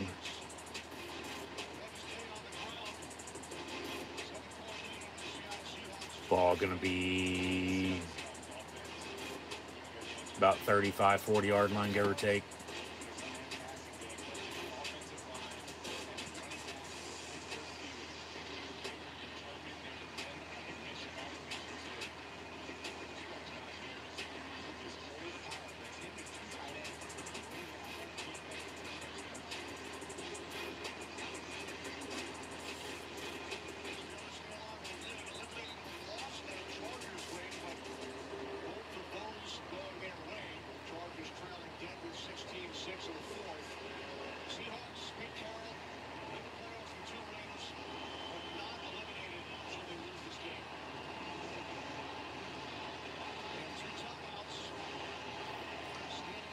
So 1st and 10, Pittsburgh. Ball at 44-yard line. Let's get a first down, game's over. They're going to call their 2 timeouts, but you get a first down, this game's over. Run the damn ball. Why are you throwing? Well, they hit Pickens inside the 30, 25 down to the 20. Talk about ballsy. Risking a pick. Let alone it drops and it's incomplete, clock stops.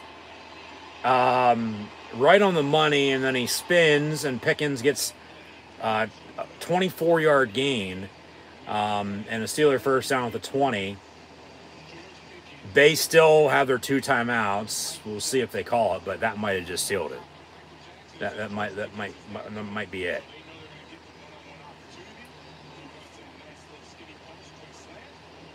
Timeout on the field. Refs telling, hey, you got to get out of here. For the ball boy and with the water bottles. And yeah, there you go. Tomlin and Pickens are celebrating that. Let's fucking go, yeah. They got him the ball when he, whether he wanted it or not, he got it. 1st and 10, Pittsburgh from the 20 now. $1:52 to play. Seattle did call time. They have 1 left. Now Pittsburgh will run it. Najee Harris for 3 yards. Another timeout by Seattle. But, I mean, you play your cards right, you can knee it out from here. You can, take 147 to about 1:07. Well, it'd be 25 seconds. You probably still got to get him a first down here. And then you have... What you doing, big dog? Huh? Come on, buddy. You did that to yourself. You could have got the toys out of the way. Huh? What's up? Go and lay down. There you go.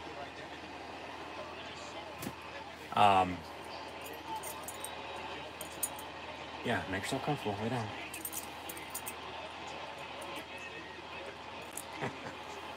Second and 8. Najee Harris from the 18 gets 2.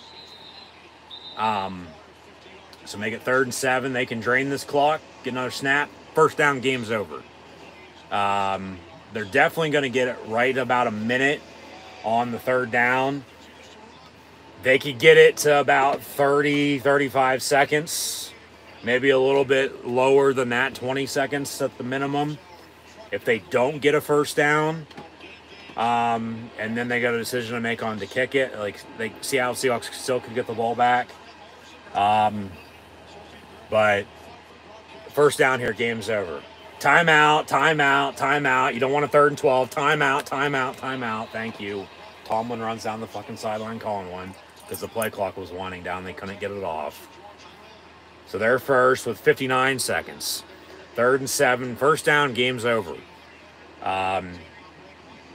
Reset the clock to 101, but Seattle can't stop the clock. So don't go out of bounds. Stay in bounds. Let this clock roll.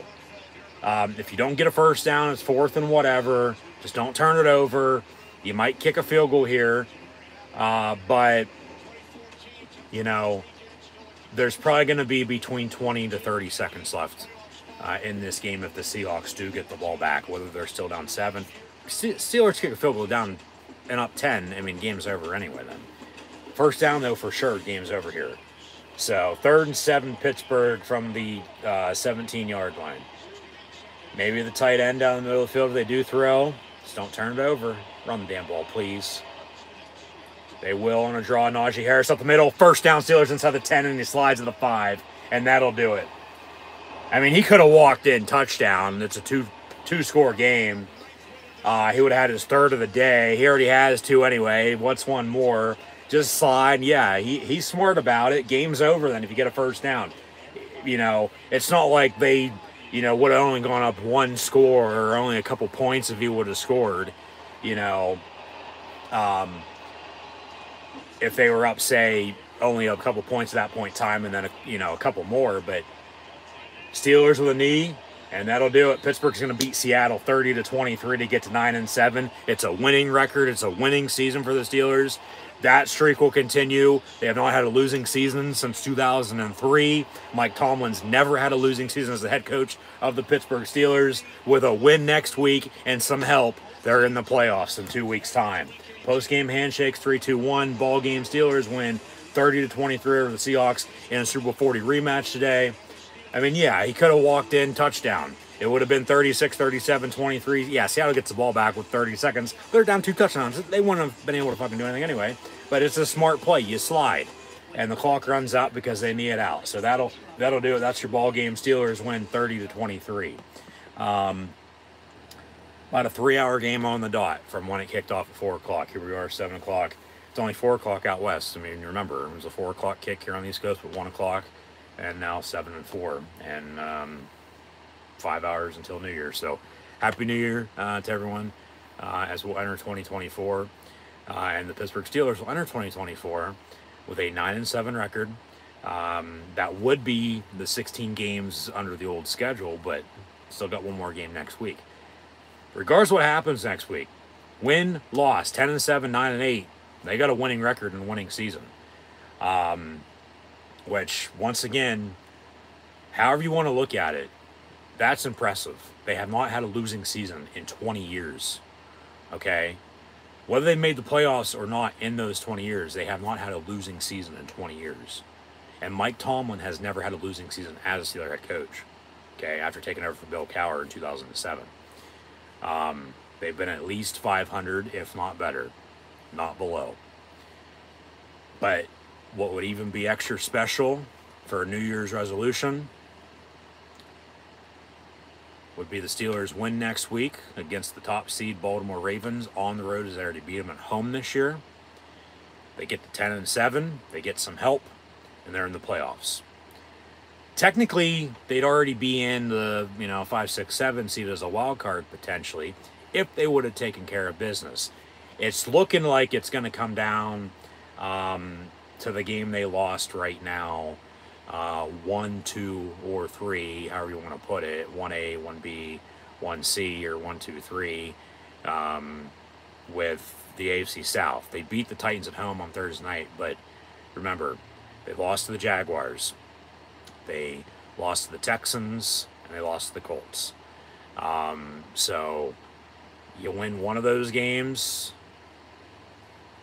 Right now, really, either the Colts or Texans.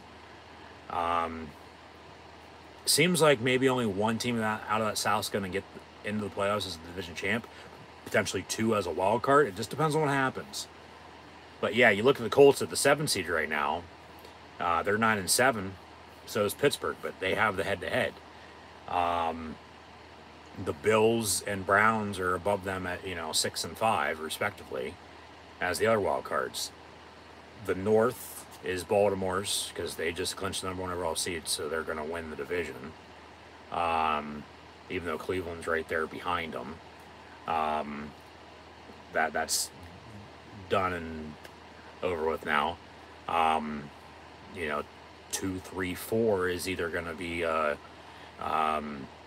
Miami, Kansas City, and then the AFC South is going to be the 4 seed, whether it's Jacksonville right now, whether it's Indianapolis, whether it's Houston, who knows. But if the Steelers win next week once again and get help, they'll be in the playoffs.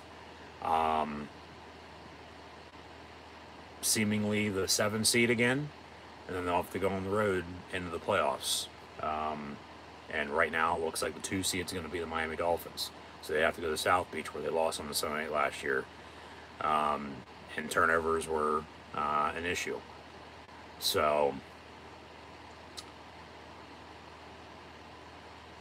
win's a win today. And it was because of the Steeler running game. It was because of 3 Chris Boswell field goals. And it was because of a strip sack fumble that led to that 3rd field goal to make it a 10-point lead.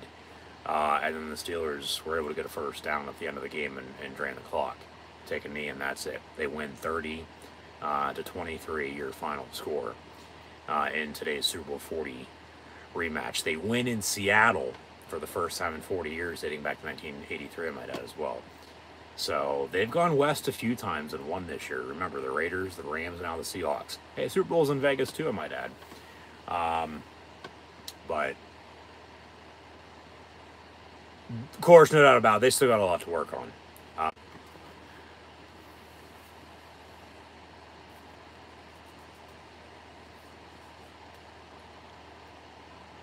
All right, we're back up and running. As I was saying, sorry for the difficulty once more, but it seemed like Pittsburgh controlled this game from the start because they were able to run the football and they were able to control the clock. They did not turn the ball over once. The only turnover was the Seattle strip sack fumble that Pittsburgh got the third field goal out of. And those 9 points at that point in time in a 10-point game, and the third one off of a turnover, that's big. They had 3 rushing touchdowns, 3 field goals for their 30 points. Back-to-back 30-point games, I might add, too. 34 last week against the Bengals and a win in 30 today. Rudolph will start next week. If Kenny Pickett's back healthy, he'll back up. And then if he needs to be thrown in back in action, then okay. But first off, get healthy, which he still ain't because he was still inactive today, even though he practiced this past week. So, no. Yeah, it seemed like Pittsburgh controlled the game from the start because of the run game, because of time possession. But when you're running the ball as well as they did, and you're controlling the clock, and you're not turning the ball over, and you're doing everything right, you're gonna fucking win. Even though it was still a 1-score game, they're 9-7. 8 of their 9 wins now are by a 1-score. The one that wasn't was last week when they beat Cincinnati 34-11 or 13 or whatever the hell it was. And then their losses, they got blown out a couple times. Had a couple close ones. Game-winning field goal as well. So, once again, they could have a couple more wins. They could have a couple more losses, but they're 9-7, and that's a winning record, winning season, even with one more game to go. They didn't have to wait till week 18 to figure that out. Here we are, New Year's Eve in 2024. We already know that. So, Christmas came early 2 days ago, or 2 days before Christmas, a week ago, with Mason Rudolph now 2-0 as the Steelers starting quarterback this year, I might add. So he's most definitely going to start moving forward the way he played again today. But he was helped out with a strong running game. 3 rushing touchdowns, 2 by Najee Harris, 1 by Jalen Warren. Yeah, when you're running the ball as well as they had the most rushing yards in the first half day, the first since 2006, for God's sakes, okay? But yeah, when you're running the ball as well as they did, and you're controlling the clock, and you're not turning the ball over, and they had a couple close calls, turnovers earlier, no doubt about it. But yeah, you're gonna win for the most part if the defense is getting stops, which they were. Seattle came up short a couple times. They had to punt. Field position really wasn't key. Both teams, you knew where they're going to be starting from for the most part. Pittsburgh about 20, 25, 30-yard line. Seahawks, 30, 35, 40, 45-yard line near midfield. But whether they're able to move the ball or not, the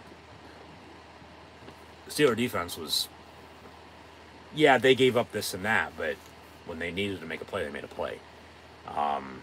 And that turnover was big, especially at that point in time in a 10-point game. Well, really a 7-point game. It's 27-20 when it happened. That turnover then led to the third field goal for another 3 points to make it a 10-point lead. And then the Seahawks get the ball back, drive, kick a field goal, kick an onside kick, don't get it. Steelers get first down, game's over. So the Steelers won today. Won by controlling the game because they controlled the line of scrimmage, because they were able to run the football and control the clock. And then with the 3 rushing touchdowns, the 3 field goals by Chris Boswell, that's 9 points. Especially in a 7-point win, 9 points adds up, folks. Okay? And that third field goal was off of a turnover. Every little point, every little thing matters, okay? Everything adds up, just like money. So 30-23 is your final score, and now Pittsburgh, with even more momentum. Hey, once again, sometimes you got to go through the hard, tough times to get to the good times. They were 7-4 and lost 3 straight. We're sitting at 7-7, 10 days before Christmas. Now, a week after Christmas, they've won 2 straight, and they're 9-7 with 1 more game to go. Okay, winning record, winning season, regardless of what happens next week. They win next week at Baltimore, as they already beat the Ravens, and they get some help, they'll be in the playoffs, okay? We'll have to figure out playoff scenarios, playoff situations, and so on and so forth this upcoming week. I'll let you know next week because I don't even know myself right now. I know I get tie-breaking, as I just mentioned a little bit ago, because they lost to so-and-so and all that. But because right now as well, technically, we don't even know when the game is being played next week. It's either going to be on Saturday at 4:30 or 8 o'clock or sometime next Sunday. The NFL has not officially announced the Week 18 schedule yet. They're saying they're still going to do it sometime today, probably tonight, before, during, after Sunday Night Football, I'd have to guess. But we should know tomorrow, let alone in the new year, next year. Happy New Year once more to everyone, and thanks once again for tuning in and watching. So, yeah, regardless what happens next week as you're at 9-7, you lose, whether you get the help then or not, it ain't gonna fucking matter. You're probably gonna be out because you would have lost already earlier this year. But if you're sitting at 9-7 once more, regardless what happens next week, it's already winning record, winning season. But if you win next week, 10-7, you get help, you're in the playoffs. The one thing that's going to potentially help them out is the decision on Baltimore either playing or resting their players, because they've already clinched the #1 overall seed in the AFC playoffs. They're not playing in the wild card. The next time they'll play after next week at home will, in fact, be in the divisional round. Okay? And then depending on who wins in the wild card round in the playoffs will, of course, determine who they host. They'll host them the lowest seed, which very well could be the Steelers if they're the 7 seed and they win the wild card round, and then Pittsburgh might be going back to Baltimore in the divisional round for all we know.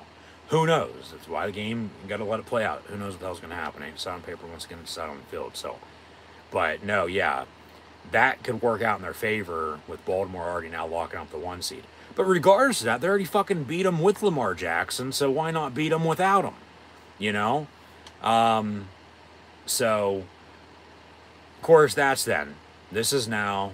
A win's a win, 30-23. Another one-score win, but a win's a win at the end of the day.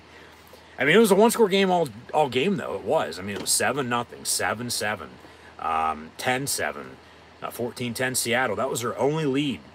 And then Pittsburgh, 17-14 at halftime. Seahawks tied it at 17 again as they tied it at 7. Steelers retook the lead at 24-17.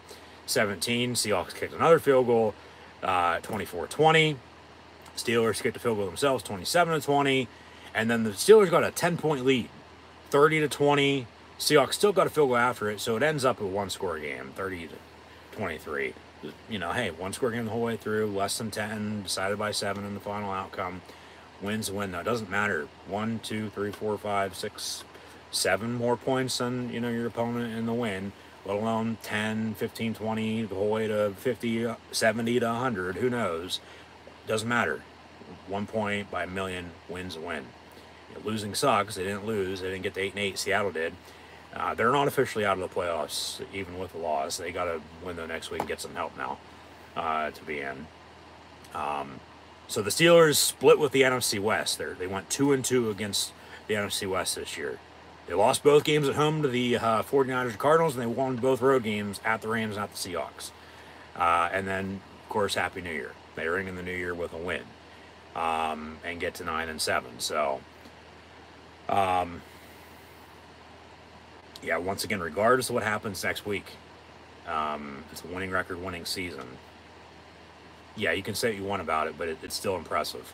And then, even better, win again next week. You go on a 3-game losing streak to a 2-game winning streak here, maybe a 3-game winning streak into the playoffs. You're playing red hot. I mean, I don't know if necessarily, you know, you'd be a force to be reckoned with just because of how everything's gone this season. It's been inconsistent at times. But when they can run the football and they're, you know, how damn well the defense is, they're going to be in games as they are. I mean, you'll get 9-7. Once again, 8 of the 9 wins by 1 score. Like, those all could have went the other way for all we know. Let alone a couple of the close losses very well could have been wins if, you know, they do a little bit more in them. You know, then they had a couple, you know, 10, 14 plus, you know, point losses as well. So, just is what it is. I mean, it's the NFL. I mean, you can lose up to however many games and still make the playoffs, and that's the situation they're in. Among other teams, because they show up the stat, there's like 20 teams of the 32 at this point, with the games now being played this weekend. still in contention for the playoffs with 1 week to go. So, yeah, we'll see how the schedule shakes out next week, who's playing who, when the games are. We're still going to preview that real quick. So stay tuned. But I know I got to recap, just see what happened today and preview next week and give us some final stats and scores here. But, I mean, what a game, what a win for the Steelers. In a must-win situation, they went out and won. They went old school. They went back to the basics, you know, ground game with running the football and playing damn good defense, relying on special teams, and just finding a way to win, you know. And they did it by controlling the clock. They truly did with the run game from the start. I mean, yeah, they went 3 and out to begin the game. They forced Seattle to go 3 and out to begin the game. And then on their second drive, they went and scored a touchdown. As they did get out past midfield on their opening drive, went for it on 4th down, remember, didn't get it. Seattle gets Steelers get Seattle to go 3 and out. They punt. Steelers go 80 yards in almost 8 minutes, and they score a touchdown. Jalen Warren. And then Seahawks tie it at 7. Steelers kick a field goal from 39 for Boswell. 10-7, 14-7 Seattle. And then the Steelers score again, as Najee Harris then had 2 rushing touchdowns today, I might add. It was 17-14 at halftime. Seahawks kick a field goal early second half, tie at 17. And then truly from there, it was like all Pittsburgh, you think about it, the way it played out, because it was 24-17, then another rushing touchdown by the Steelers. The field goal, one of the field goals at that point in time was the difference, because if he doesn't have it, you know, it's 21-17. They scored, take a lead, who knows what happens. I mean, you might tie it yourself at 24, but you're up 24-17. It's then 24-20 because they kick another field goal. You kick a field goal, kick another field goal off of turnover. You know, you're up 10. They kick another field goal, and then that's how it ends up, because then, you know, you get a first down and can run the clock out and take a knee and, you know, get a win. And that's all that matters at the end of the day, because that's all anybody ever remembers, let alone cares about, is whether you won or lost. And the Steelers do, in fact, win today at the Seattle Seahawks, 30-23, your final score, to get to 9-7. And once again, now have a winning record and a winning season. Once again this year, not having had a losing season in the organization, dating back to 2003. 20 years. It's been 20 years since they had their last losing season. Technically 21 seasons at this point. It's been 20 years. But from 04 on, they have not had a losing season, man. 03 was the last time, and then they drafted Roethlisberger, 18 years there. Of course, Pickett's in the second year, but number 2, Mason Rudolph, you know, getting his chance past 2 games, and has led the Steelers a 2-0 record. 2-0 as the starter right now, and yeah, you run the hot hand. He'll start again next week, I think. Like I said, if Pickett's healthy, he backs up, but if not, just keep it the way it's been. Just continue to run the football. You know, it's working. It's old school, but it's who they are. You know, they had to realize they had to go through the mud to get to this point. You know, you got to go through the bad times to get to the good times once more. 3-game losing streak at 7-4 to 7-7. Now 2 straight 9-7. You know, just think they, you know, have a couple more wins right now. I mean, they're locked in the playoffs. You know, with 10, 11, 12 wins potentially, maybe even more for all we know. You know, maybe they're a little higher than, you know, a few teams that have already clinched, let alone are sitting in a good spot that won't be moving. Like, but then now they're still fighting because they didn't take care of business when they had to. But now they're back to taking care of business every day. So crank that. And of course, got to go on the road. But hey, what's a trip to Baltimore, really? I mean, they've gone to Baltimore and won before, let alone they already beat the Ravens at home this year. And special teams was key then, along with turnovers. So, yeah, they had 3 rushing touchdowns today, 3 field goals. Third one was off of the lone turnover. And then, you know, they end up winning by 7, 30-23, your final score. So, keep running the football. Keep playing damn good defense and keep getting Boswell in field goal range. Because there was at times earlier this year, I mean, shit, outcomes very well could have been different. But in those games, they couldn't even get Boswell in field goal range, for God's sakes. You know, like the points are going to add up. Like you take them while you can get them. You don't know when you're going to need them. And so, no, they're in a good spot. Just who knows what happens next week. If they win and they get help, okay, they're in the playoffs. If they win and then they don't get the help and they're stuck and they're on the outside looking in again and not in the playoffs because they lost to somebody that did make the playoffs, and then it's back to coulda, woulda, shoulda because they didn't take care of business, then okay, they're two. And then if they lose, well, none of that, anything else matters because, well, you lost, ain't gonna matter then. Like, okay, season's over with, you're 9-8, it's 1 record winning season though at the end of the day, for what it's worth. And they gotta just continue to build, you know? It ain't always gonna be pretty, you know? It ain't. It's not. It's just not. It's just life. You gotta fight through the adversity. They gotta just, like I brought up earlier, they gotta finish. And they did. And now they gotta continue with what they have going good for them right now on in the next week, on into the week after that, on into late next month and early to mid the following month, if you get my gist, okay? If they can, who knows what happens? I mean, that's the NFL playoffs for you. You're red hot, you know. That's why they play the games. And for Mason Rudolph, for one, to be doing this, I mean, kudos to him. You know, congrats. That's why I said last week, the way he played, and especially again today, like, there's a lot of people going to be owing his ass an apology, for sure. But at the same point in time, he never really got his opportunity. He did at times, but, you know, not really. But then you grow as a person, as a player, through those tough times, good or bad, hopefully at least, and then, you know, you're better in the long run, you know, once you come out of it. So, yeah, just, they're 9-7. They win once again next week, get some help, they're in the playoffs. They're going to have to go on the road, but they're in the playoffs. Just give them the chance. You know, they get beat, they get beat. But if they win, they move on. You know, it's another game then. You got to learn from experiences. And then, you know, once again, if they win, don't get the help, they're out, then okay, the season's over, they're on next year. And we'll talk, you know, if it comes down to that point, about everything then. And then there's also, well, they lose, well, yeah, once again, none of that matters. Season's for sure over with, unless something fucking crazy would happen, and even with the loss, they'd somehow still get in, which I highly doubt. Like, that just doesn't happen. It doesn't. So, yeah, there's not really much else to be said in that regard. Just continue to take care of business. You know, play Steeler football. You know,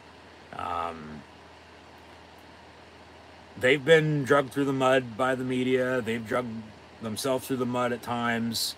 But from, you know, digging their own grave, they're, hey, coming up back to earth, rather than being in the ground. They are. So just keep it steady, balance, consistency. You got to maintain what you got going, momentum. So, because they're still in the thick of it, as I thought and figured they would be. When everybody's like, no, they're going to, you know, be this or that, with just because of the way they played.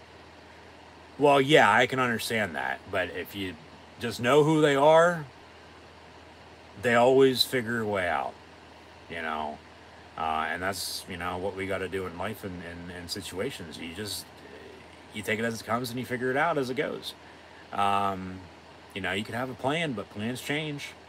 And it's always about the situation. You deal with the situation, and you with the hand you're dealt, you deal with it, you know. So we'll see what Mike Tomlin has to say, of course, in his post-game presser. But no, they're still in a must-win situation, and to get help to make the playoffs. So we'll see what happens or not. And be sure to tune back in now next week for that matchup with the Baltimore Ravens, Week 18. Still don't know officially when the game's going to be played, whether it's next Saturday, next Sunday, let alone the time. But be sure to tune back in live here on YouTube then, as I'll have live watch-along reactions. So leave it at that. And now we'll pull up some stats. In the win today for the Pittsburgh Steelers, as in defeat, Geno Smith of the Seattle Seahawks finished 23 of 33, 290 yards and a touchdown. Sacked once, but it was a strip sack, fumble. Pittsburgh got a field goal out of it. Kenneth Walker had 10 carries, 53 yards and a touchdown. Geno Smith, 3 of 33. DK Metcalf had 5 catches, $106. Noah Fant, 5 of 59. Zach Charbonnet, 5 catches, 39 yards. Colby Parkinson, 2 of 38. Kenneth Walker, the third, 3 of 22. Jackson Smith-Njigba's 1 catch was his 12-yard touchdown. Tyler Lockett had 1 catch for 10 yards. Jake Bobo, 1 of 4. And then former Steeler, I might add, Devin Bush led the Seahawks in total tackles with 17 today, including 1 for loss, as Leonard Williams had the lone sack on Mason Rudolph. Special teams was key. I mean, they were 3 of 3 on field goals, too. You know, that's another 9 points. They don't have that. They're, you know, down half of what Pittsburgh has total. So, I mean, yeah, 11 points to Jason Myers. And 12 points to Chris Boswell, because he had 1 more extra point because they scored 1 more touchdown. And then they still both had 3 field goals apiece. So you do the math there. I mean, subtract 12 from 30, there you go with 18. You subtract 11 from 23, there you go with 12. I mean, it's an 18-12, like the war. You know, if there's no special teams, field goals, and extra points, well, there would be extra points, but maybe not, even with the touchdowns. Those aren't even given anymore because they're 33 yards out. You know, maybe miss it here and there, but Pittsburgh still wins in that regard, though, you know. Eric Rowe had 10 total tackles for the Steeler defense, 1 for loss as well, as Nick Herbig had the strip sack fumble. Miles Jack with 8. So they've been playing well. Of course, Pittsburgh put in a tough spot because of injuries, and going to have to go to the practice squad and, you know, play with who you have, and it's worked out. I mean, they were dealt a tough hand, no doubt about it, with injuries. Couldn't catch a break, but they're fighting through it. They're getting by. So you got to give them credit. Yeah, Presley Harvin the third only punted once for 46 yards. Yep. Because they went for it a couple times in 4th down, and were successful, you know. And then we'll get to the total team stats here in a minute, because they're about 50% on 3rd down, if I'm not mistaken. You know, so they were able to convert, and then if they, you know, drive stalled, well, they're still in field goal range. There you go with 3 field goals for Boswell. One of them, once again, off the turnover. So Mason Rudolph was 18 and 24, 274, sacked once, didn't throw a touchdown because they had 3 rushing touchdowns, 2 by Najee Harris and 1 by Jaylen Warren. As Najee Harris had 27 carries for 122 yards and 2 touchdowns. First 100-yard game of the season for him. As Jaylen Warren had 1 earlier this year, he came up 25 yards short, though, today. 13 carries, 75 yards, and a touchdown. And also had 23 yards receiving on 4 catches. So he was, 2 yards short of 100 all-purpose yards today. As George Pickens led the team in receiving with 7 catches for 131 yards. Deontay Johnson, 4 of 76. Allen Robinson's just there as a 3rd receiver, not getting any looks. They did get Pat Freiermuth with the ball 3 times, 44 yards. Sort of went to the tight ends, but not much. They still got to go to him more. And then, like I said, Jaylen Warren, 4 catches, 23 yards out of the backfield. He's very fun to watch. And yeah, they, no doubt about it, got lucky early with potential turnovers, but didn't, and then ended up scoring off of those anyway, because they maintained the drive, kept the ball, scored, and they scored off Seattle's turnover. So, I mean, you take that 3 points once again off the board, 27-23. Who knows if Seattle kicks it with 2 minutes to go? Try to tie it up and go from there. But Pittsburgh already had the field goal off their turnover, so yeah, you kick it in that situation, kick the onside kick as they did. They just didn't get it, and Pittsburgh ran the clock out because they got a first down. And speaking of first downs, they had 25 of them today compared to Seattle's 17. Yeah, they're 6 of 13 on third down, 2 of 3 on fourth down. They ran, 22, 23 more total plays than the Seahawks did because they had the ball for 15 more minutes than the Seahawks did.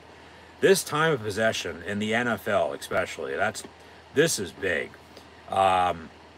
As there are only 6 total penalties, 2 against the Steelers, 10 yards, 4-25 for the Seahawks. So the refs let them play. They did.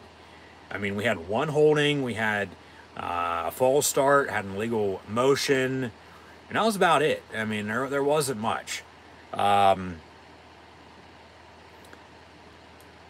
as Pittsburgh, hey, they cracked over 400 total yards for the second time this year and the second time in the past 3 years combined, with 468 to 369, stand real fine, the rest.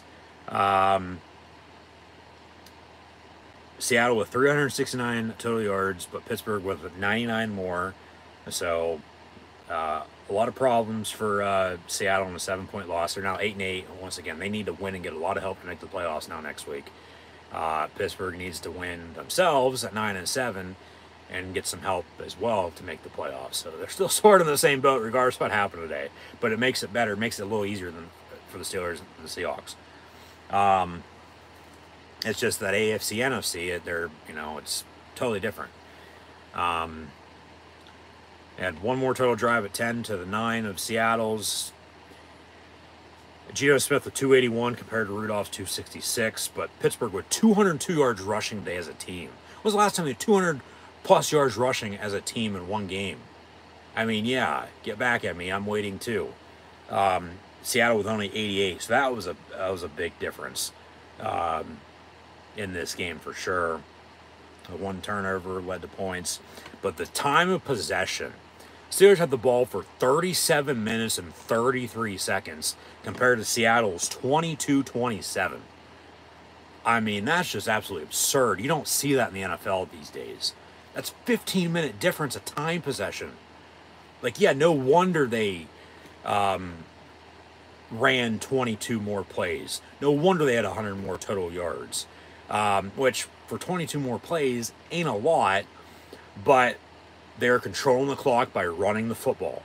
Hey, whether they won by 7 or who knows how many, it could have been, should have been, doesn't matter. A win is a win at the end of the day. That's all that matters. So, yeah, let's see if they got any help this week in the NFL. It would have been nice if, of course, the Steelers would win. They do just that, 30-23 once again over the Seahawks, get to 9-7. Seattle falls to 8-8. We're just now waiting Sunday Night Football to kick off. Packers-Vikings in about less than an hour or so. It would have been nice if the Bills would have lost, but however they won 27-21 over the Patriots. It also would have been nice if the Colts would have lost against the Raiders, but they also won 23-20 over the Silver and Black. It also would have been nice if the Jaguars would have lost, but they shut out and defeat the Panthers 26-20. Really didn't matter, I thought, who won between Miami and Baltimore, but the Ravens smacked the Dolphins, literally drowning them back to Miami 56-19. Would have been nice as well for the Texans to lose, but they beat the Titans 26-3. Really, I don't think mattered with the Chargers and Broncos either. I know there was the stipulation on it, Pittsburgh lost and the Chargers won, which they didn't. They lose at the Broncos 16-9. Denver wins. That the Steelers then would be out of the playoffs. officially eliminated with the loss today, and then a Charger win. But the Steelers win, the Chargers lose, so none of that matters. And then, I mean, you could have went either way with the Bengals or Chiefs. I mean, I guess really, yeah, the only help they got was the fucking Chiefs beating the Bengals 25-17. Because then they stay at 6 wins, or 6 losses, excuse me, rather than 7, as Pittsburgh would have. You know, because then depending on how the AFC West would have, you know, shaken out if the Raiders would have went out, Chiefs would lose out. Raiders are in as the division champs, which I think ain't going to happen now. And then the you know, Chiefs could be a wild card. Like, the only way Pittsburgh's getting in is a wild card. That's what you got to figure out. And we'll go rooting interest again next week. So, I mean, they've gotten some help recently the past couple weeks, no doubt about it. It's been split about 50-50. Today, though, not much. But they still won, so that's all that matters. They would have lost. I mean, it's going to be tougher to get the help now next week. It's going to be tough to get the help fucking next week anyway, because they still got to win and get the help, you know? So,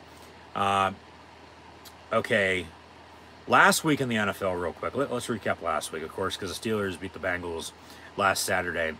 Yeah, your final score 2 days before Christmas was 34-11. Later on in the night, the Bills beat the Chargers 24-22. Was hoping the Chargers would have won that, because the Bills are sitting right there at 6 losses. Pittsburgh was 7. And then that's the thing too. Like, they don't play each other, so there's no head-to-head tiebreaker with that. With a win or a loss, it would determine.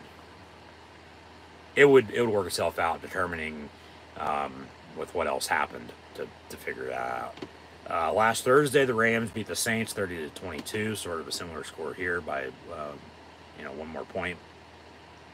This is last Sunday on Christmas Eve. Hopefully, everyone had a Merry Christmas. The Falcons beat the Colts 29-10. Pittsburgh got help then. Seahawks 20-17 at Tennessee. The Lions beat the Vikings 30-24. Jets with a 30-28 win at home against the Washington Redskins football team Commanders. They almost fucking blew that game though. Packers came back and won at Carolina 33-30. Browns with Flacco and Cooper lit up the Texans 36-22. That was big for Pittsburgh, having Houston lose then. The Jaguars lost as well. That's what last week they got help. This week they didn't. 30-12. Tampa beat Jacksonville. The Bears with a 27-16 win at the Cards, or at home against the Cardinals, excuse me, as the Cardinals returned to their former home in Chicago. Last Sunday afternoon, Sunday night, the Dolphins beat the Cowboys 22-20 on a game-winning field goal as time expired, and then the Patriots 26-23, also with a game-winning field goal as time expired, at the Broncos. And, you know, yeah, sort of needed Miami to just win rather than lose, because then you'd rather have them have a win than a loss, because that's the thing tricky with whether you want them to win or lose or not. Like, you don't want enough or a lot of teams with the same loss record as the Steelers, because then, you know, they still might be on the outside looking in. But then you don't want them to win either. Like, they're in a tough spot, you know, in that regard. That's why next week, just plain and simple, win, get help, you're in the playoffs. I'll try to figure out what the scenario is going to be. I think it's going to be with the Colts, because let alone the AFC South. Like, they might only get 1, they might get 2 in, but yeah, they're going to need some help for teams playing AFC South. The thing is, though, next week too, remember, they should all be divisional games. So we'll figure it out here. But and then on Christmas, they had a triple header, of course, all day long on the Duke Days for Dukemas with Pilgrim himself. Raiders went to Kansas City and won 20-14. Eagles beat the Giants 33-25, and then the Ravens beat the 49ers Monday night 33-19. This week in the NFL, we had Thursday Night Football. The Browns beat the Jets. Joe Flacco's come back and been having a ball, to say the least. Been playing absolutely extremely well. Browns beat the Jets 37-20, your final score. Monday Night Football is last night because New Year's tomorrow in the college football playoff. There was a questionable call at the end of the game with the officials on players reporting eligible. Refs obviously said one did, the other didn't, even though there's video proof they were all there. Who said what? Who the hell knows? But then the refs sort of screwed over the Lions and gave the Cowboys the win. They're both 11-5. Eagles are 11-5 now too, so the NFC is coming down next week.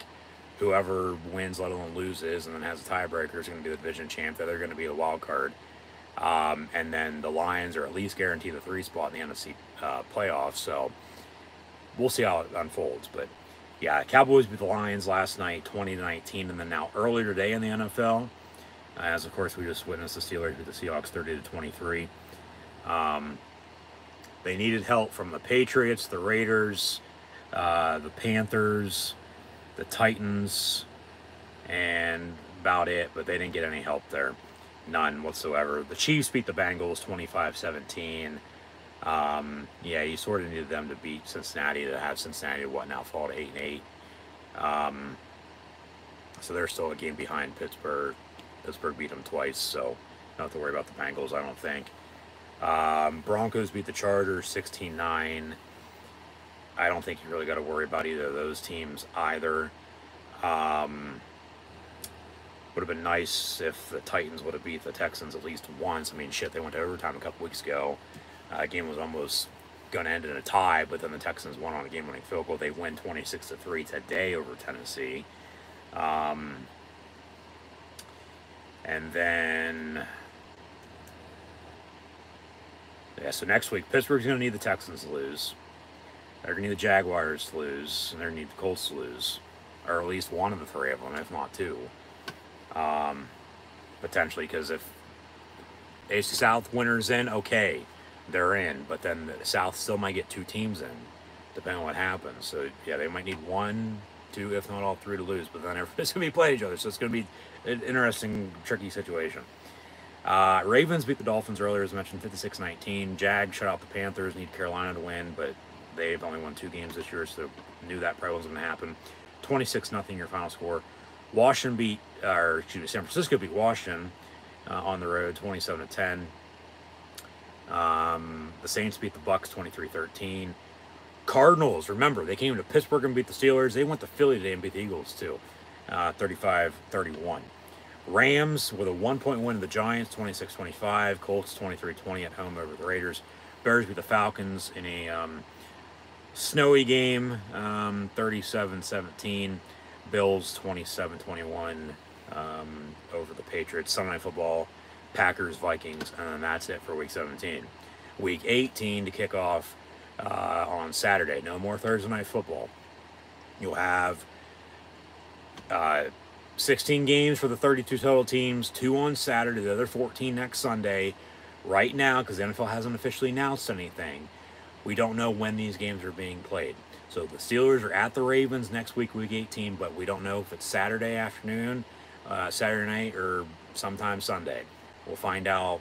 They said once again today, so it's either going to be right before Sunday Night Football, during Sunday Night Football, but it's probably going to be after Sunday Night Football, if I'd have to guess.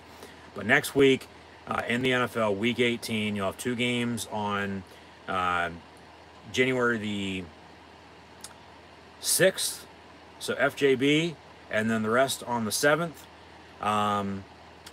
But you'll have the Browns and Bengals. Really doesn't matter, I don't think, in Pittsburgh's regard on who wins that. I mean, you probably want Cleveland to win, though. I mean, it really, I guess, just determine the seeding in the wild card, but then even though they split, Cleveland and Browns will still have 1 less loss than the Steelers, so yeah, I don't think that game matters. NFC games won't matter to the Steelers either. You'll have the Vikings and Lions, the Bears and Packers, along with the Falcons and Saints, Eagles, Giants, Seahawks, Cardinals, Rams, 49ers, Cowboys, Redskins, football team Commanders, and then Bucks, Panthers.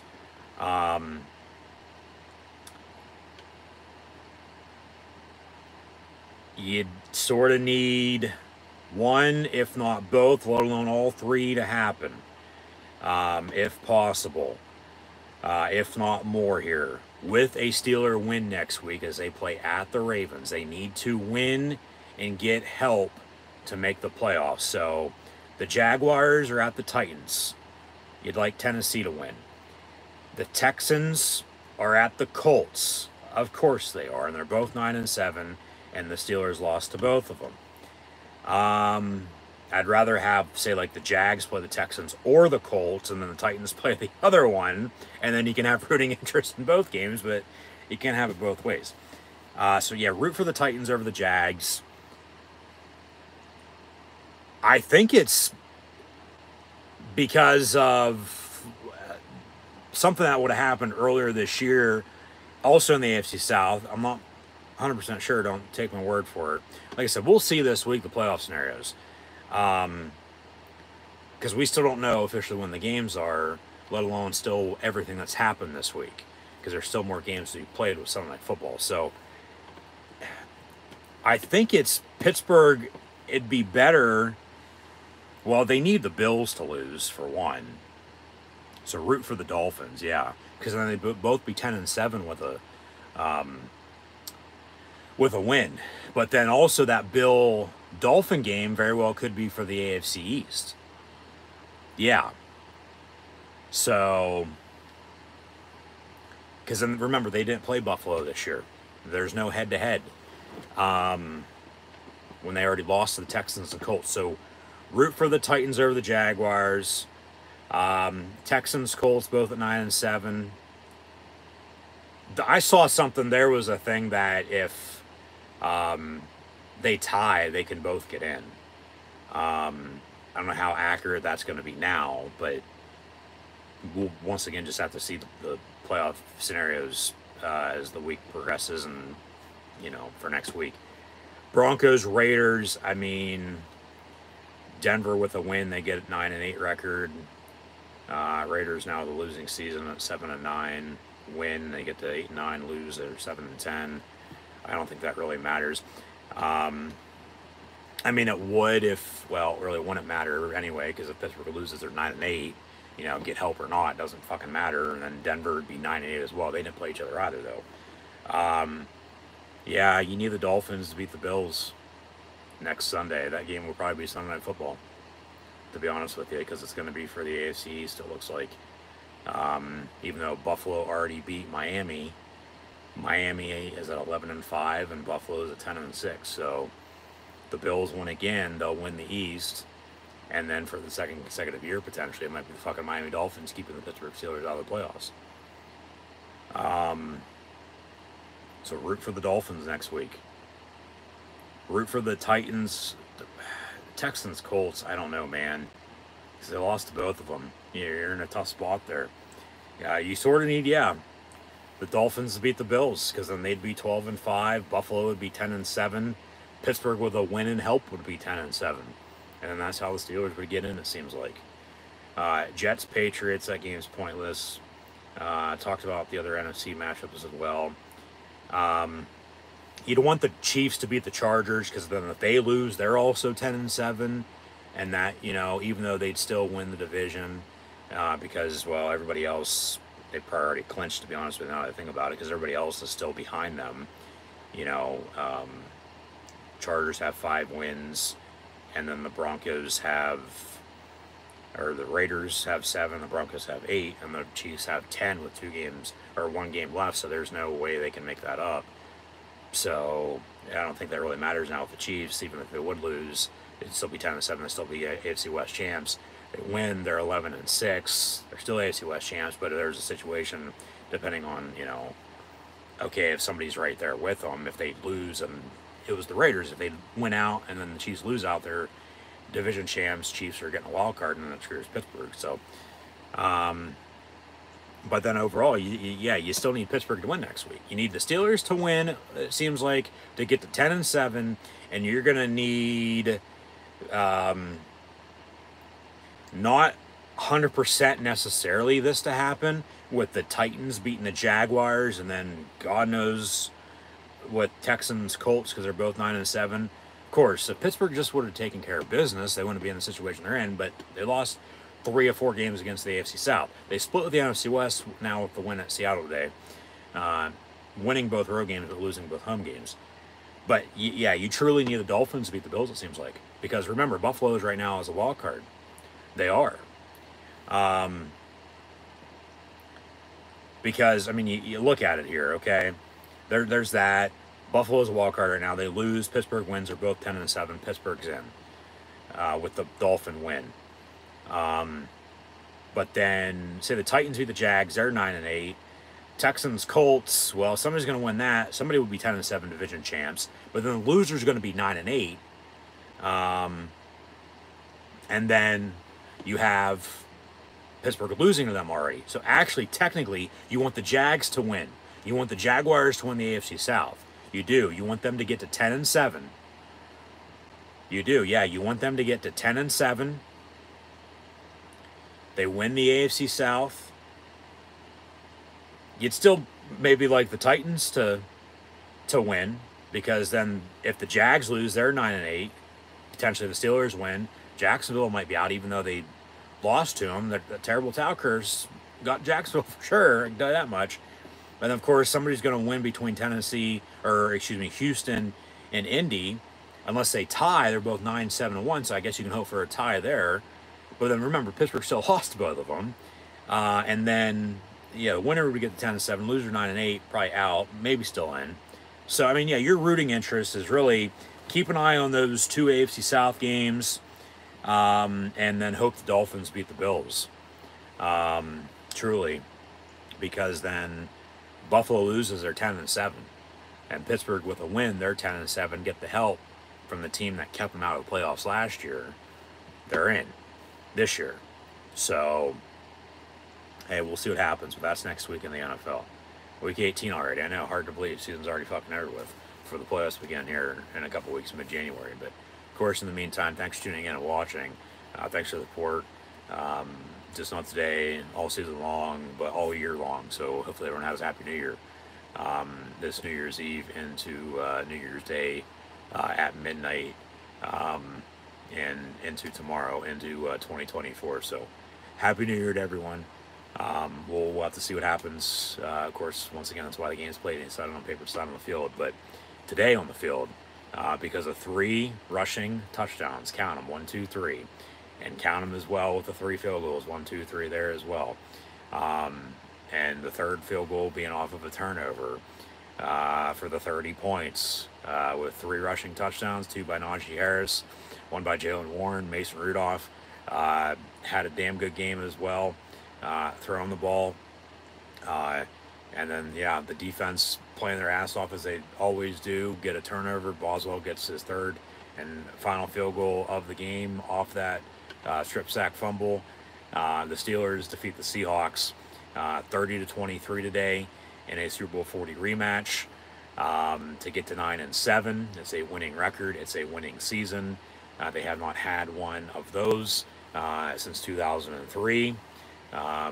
So 20 years straight, no losing seasons in the Steel City for the black and gold on the gridiron. Of course, the Steelers have won a few Super Bowls in the meantime. Pens have won a few Stanley Cups as well. Pirates still suck it up, but not going there. Anyways, Happy New Year to everyone. Thanks once again for tuning in and watching. Steelers beat the Seahawks 30-23 off of 3 rushing touchdowns, 3 field goals. The last of that off of a turnover, with the defense playing their ass off. Rudolph in line to start next week, and I think with the way he's played the past 2 games now. You know, they were backs up against the wall, 7-7. You know, they're 2-0 now the past 2 games. Just think, they're 0-2. Season's definitely over. They're 7-9, regardless of what happens next week. Well, regardless of what happens still next week, win, help, they're in. As we just mentioned, win, no help, coulda, woulda, shoulda, back to, you know, games they would have lost earlier this season. You lose, well, none of it really matters. Still winning record, winning season though at the end of the day then, for what it's worth, you know, for that matter. So, yeah, 30-23 your final score. Steelers beat the Seahawks. So, I guess that'll do it for myself, your host, Encyclopedia Sports. Go ahead and Luke96 live here on YouTube. So, yeah, thanks for tuning in and watching. Be sure to like, follow, and subscribe to social media. Links in the description below. Hope to see everybody next week. Next year, technically, for the Steelers-Ravens game. Whenever that might be, it's either going to be Saturday or Sunday. There's nothing for the NFL next week in Week 18 has officially been announced for kick time. So still unknown, still to be determined and announced by the end of the night, they said. So Just be sure to tune back in live here on YouTube. Easiest way to stay up to date is in fact on social media, so be sure to subscribe if you haven't done so already. Links once again in the description below. So yeah, so everybody, want to see you. It'll be next year now, technically, even though it'll be tomorrow night and then on Friday and then next week for the Steelers' Week 18 regular season finale, and then once again with a win and help, then also be in the playoffs. So we'll see how it unfolds. We'll see how it shakes out, and we'll go from there. So once again, Happy New Year. Thanks for tuning in and watching. And the Steelers beat the Seahawks. Here we go, Steelers. Here we go with those terrible towels. 30-23 win. And once again, a Super Bowl 40 rematch. They win in Seattle for the first time since 1983 today as well, which is pretty impressive. And they keep their season alive, you know, taking care of business. So they end and ring in the new year with a win. And yeah, season's still alive, but they still got to take care of business moving forward. Next week at the Ravens, win and get help. They're in the playoffs. So they're now 9-7. Once again, winning record, winning season, but you know, for what it's worth, okay. But yeah, next week, win, help, they're in the playoffs, and then who knows what the hell happens. But today, they beat the Seattle Seahawks, do the Pittsburgh Steelers. Once again, your final score officially, Steelers 30, Seahawks 23.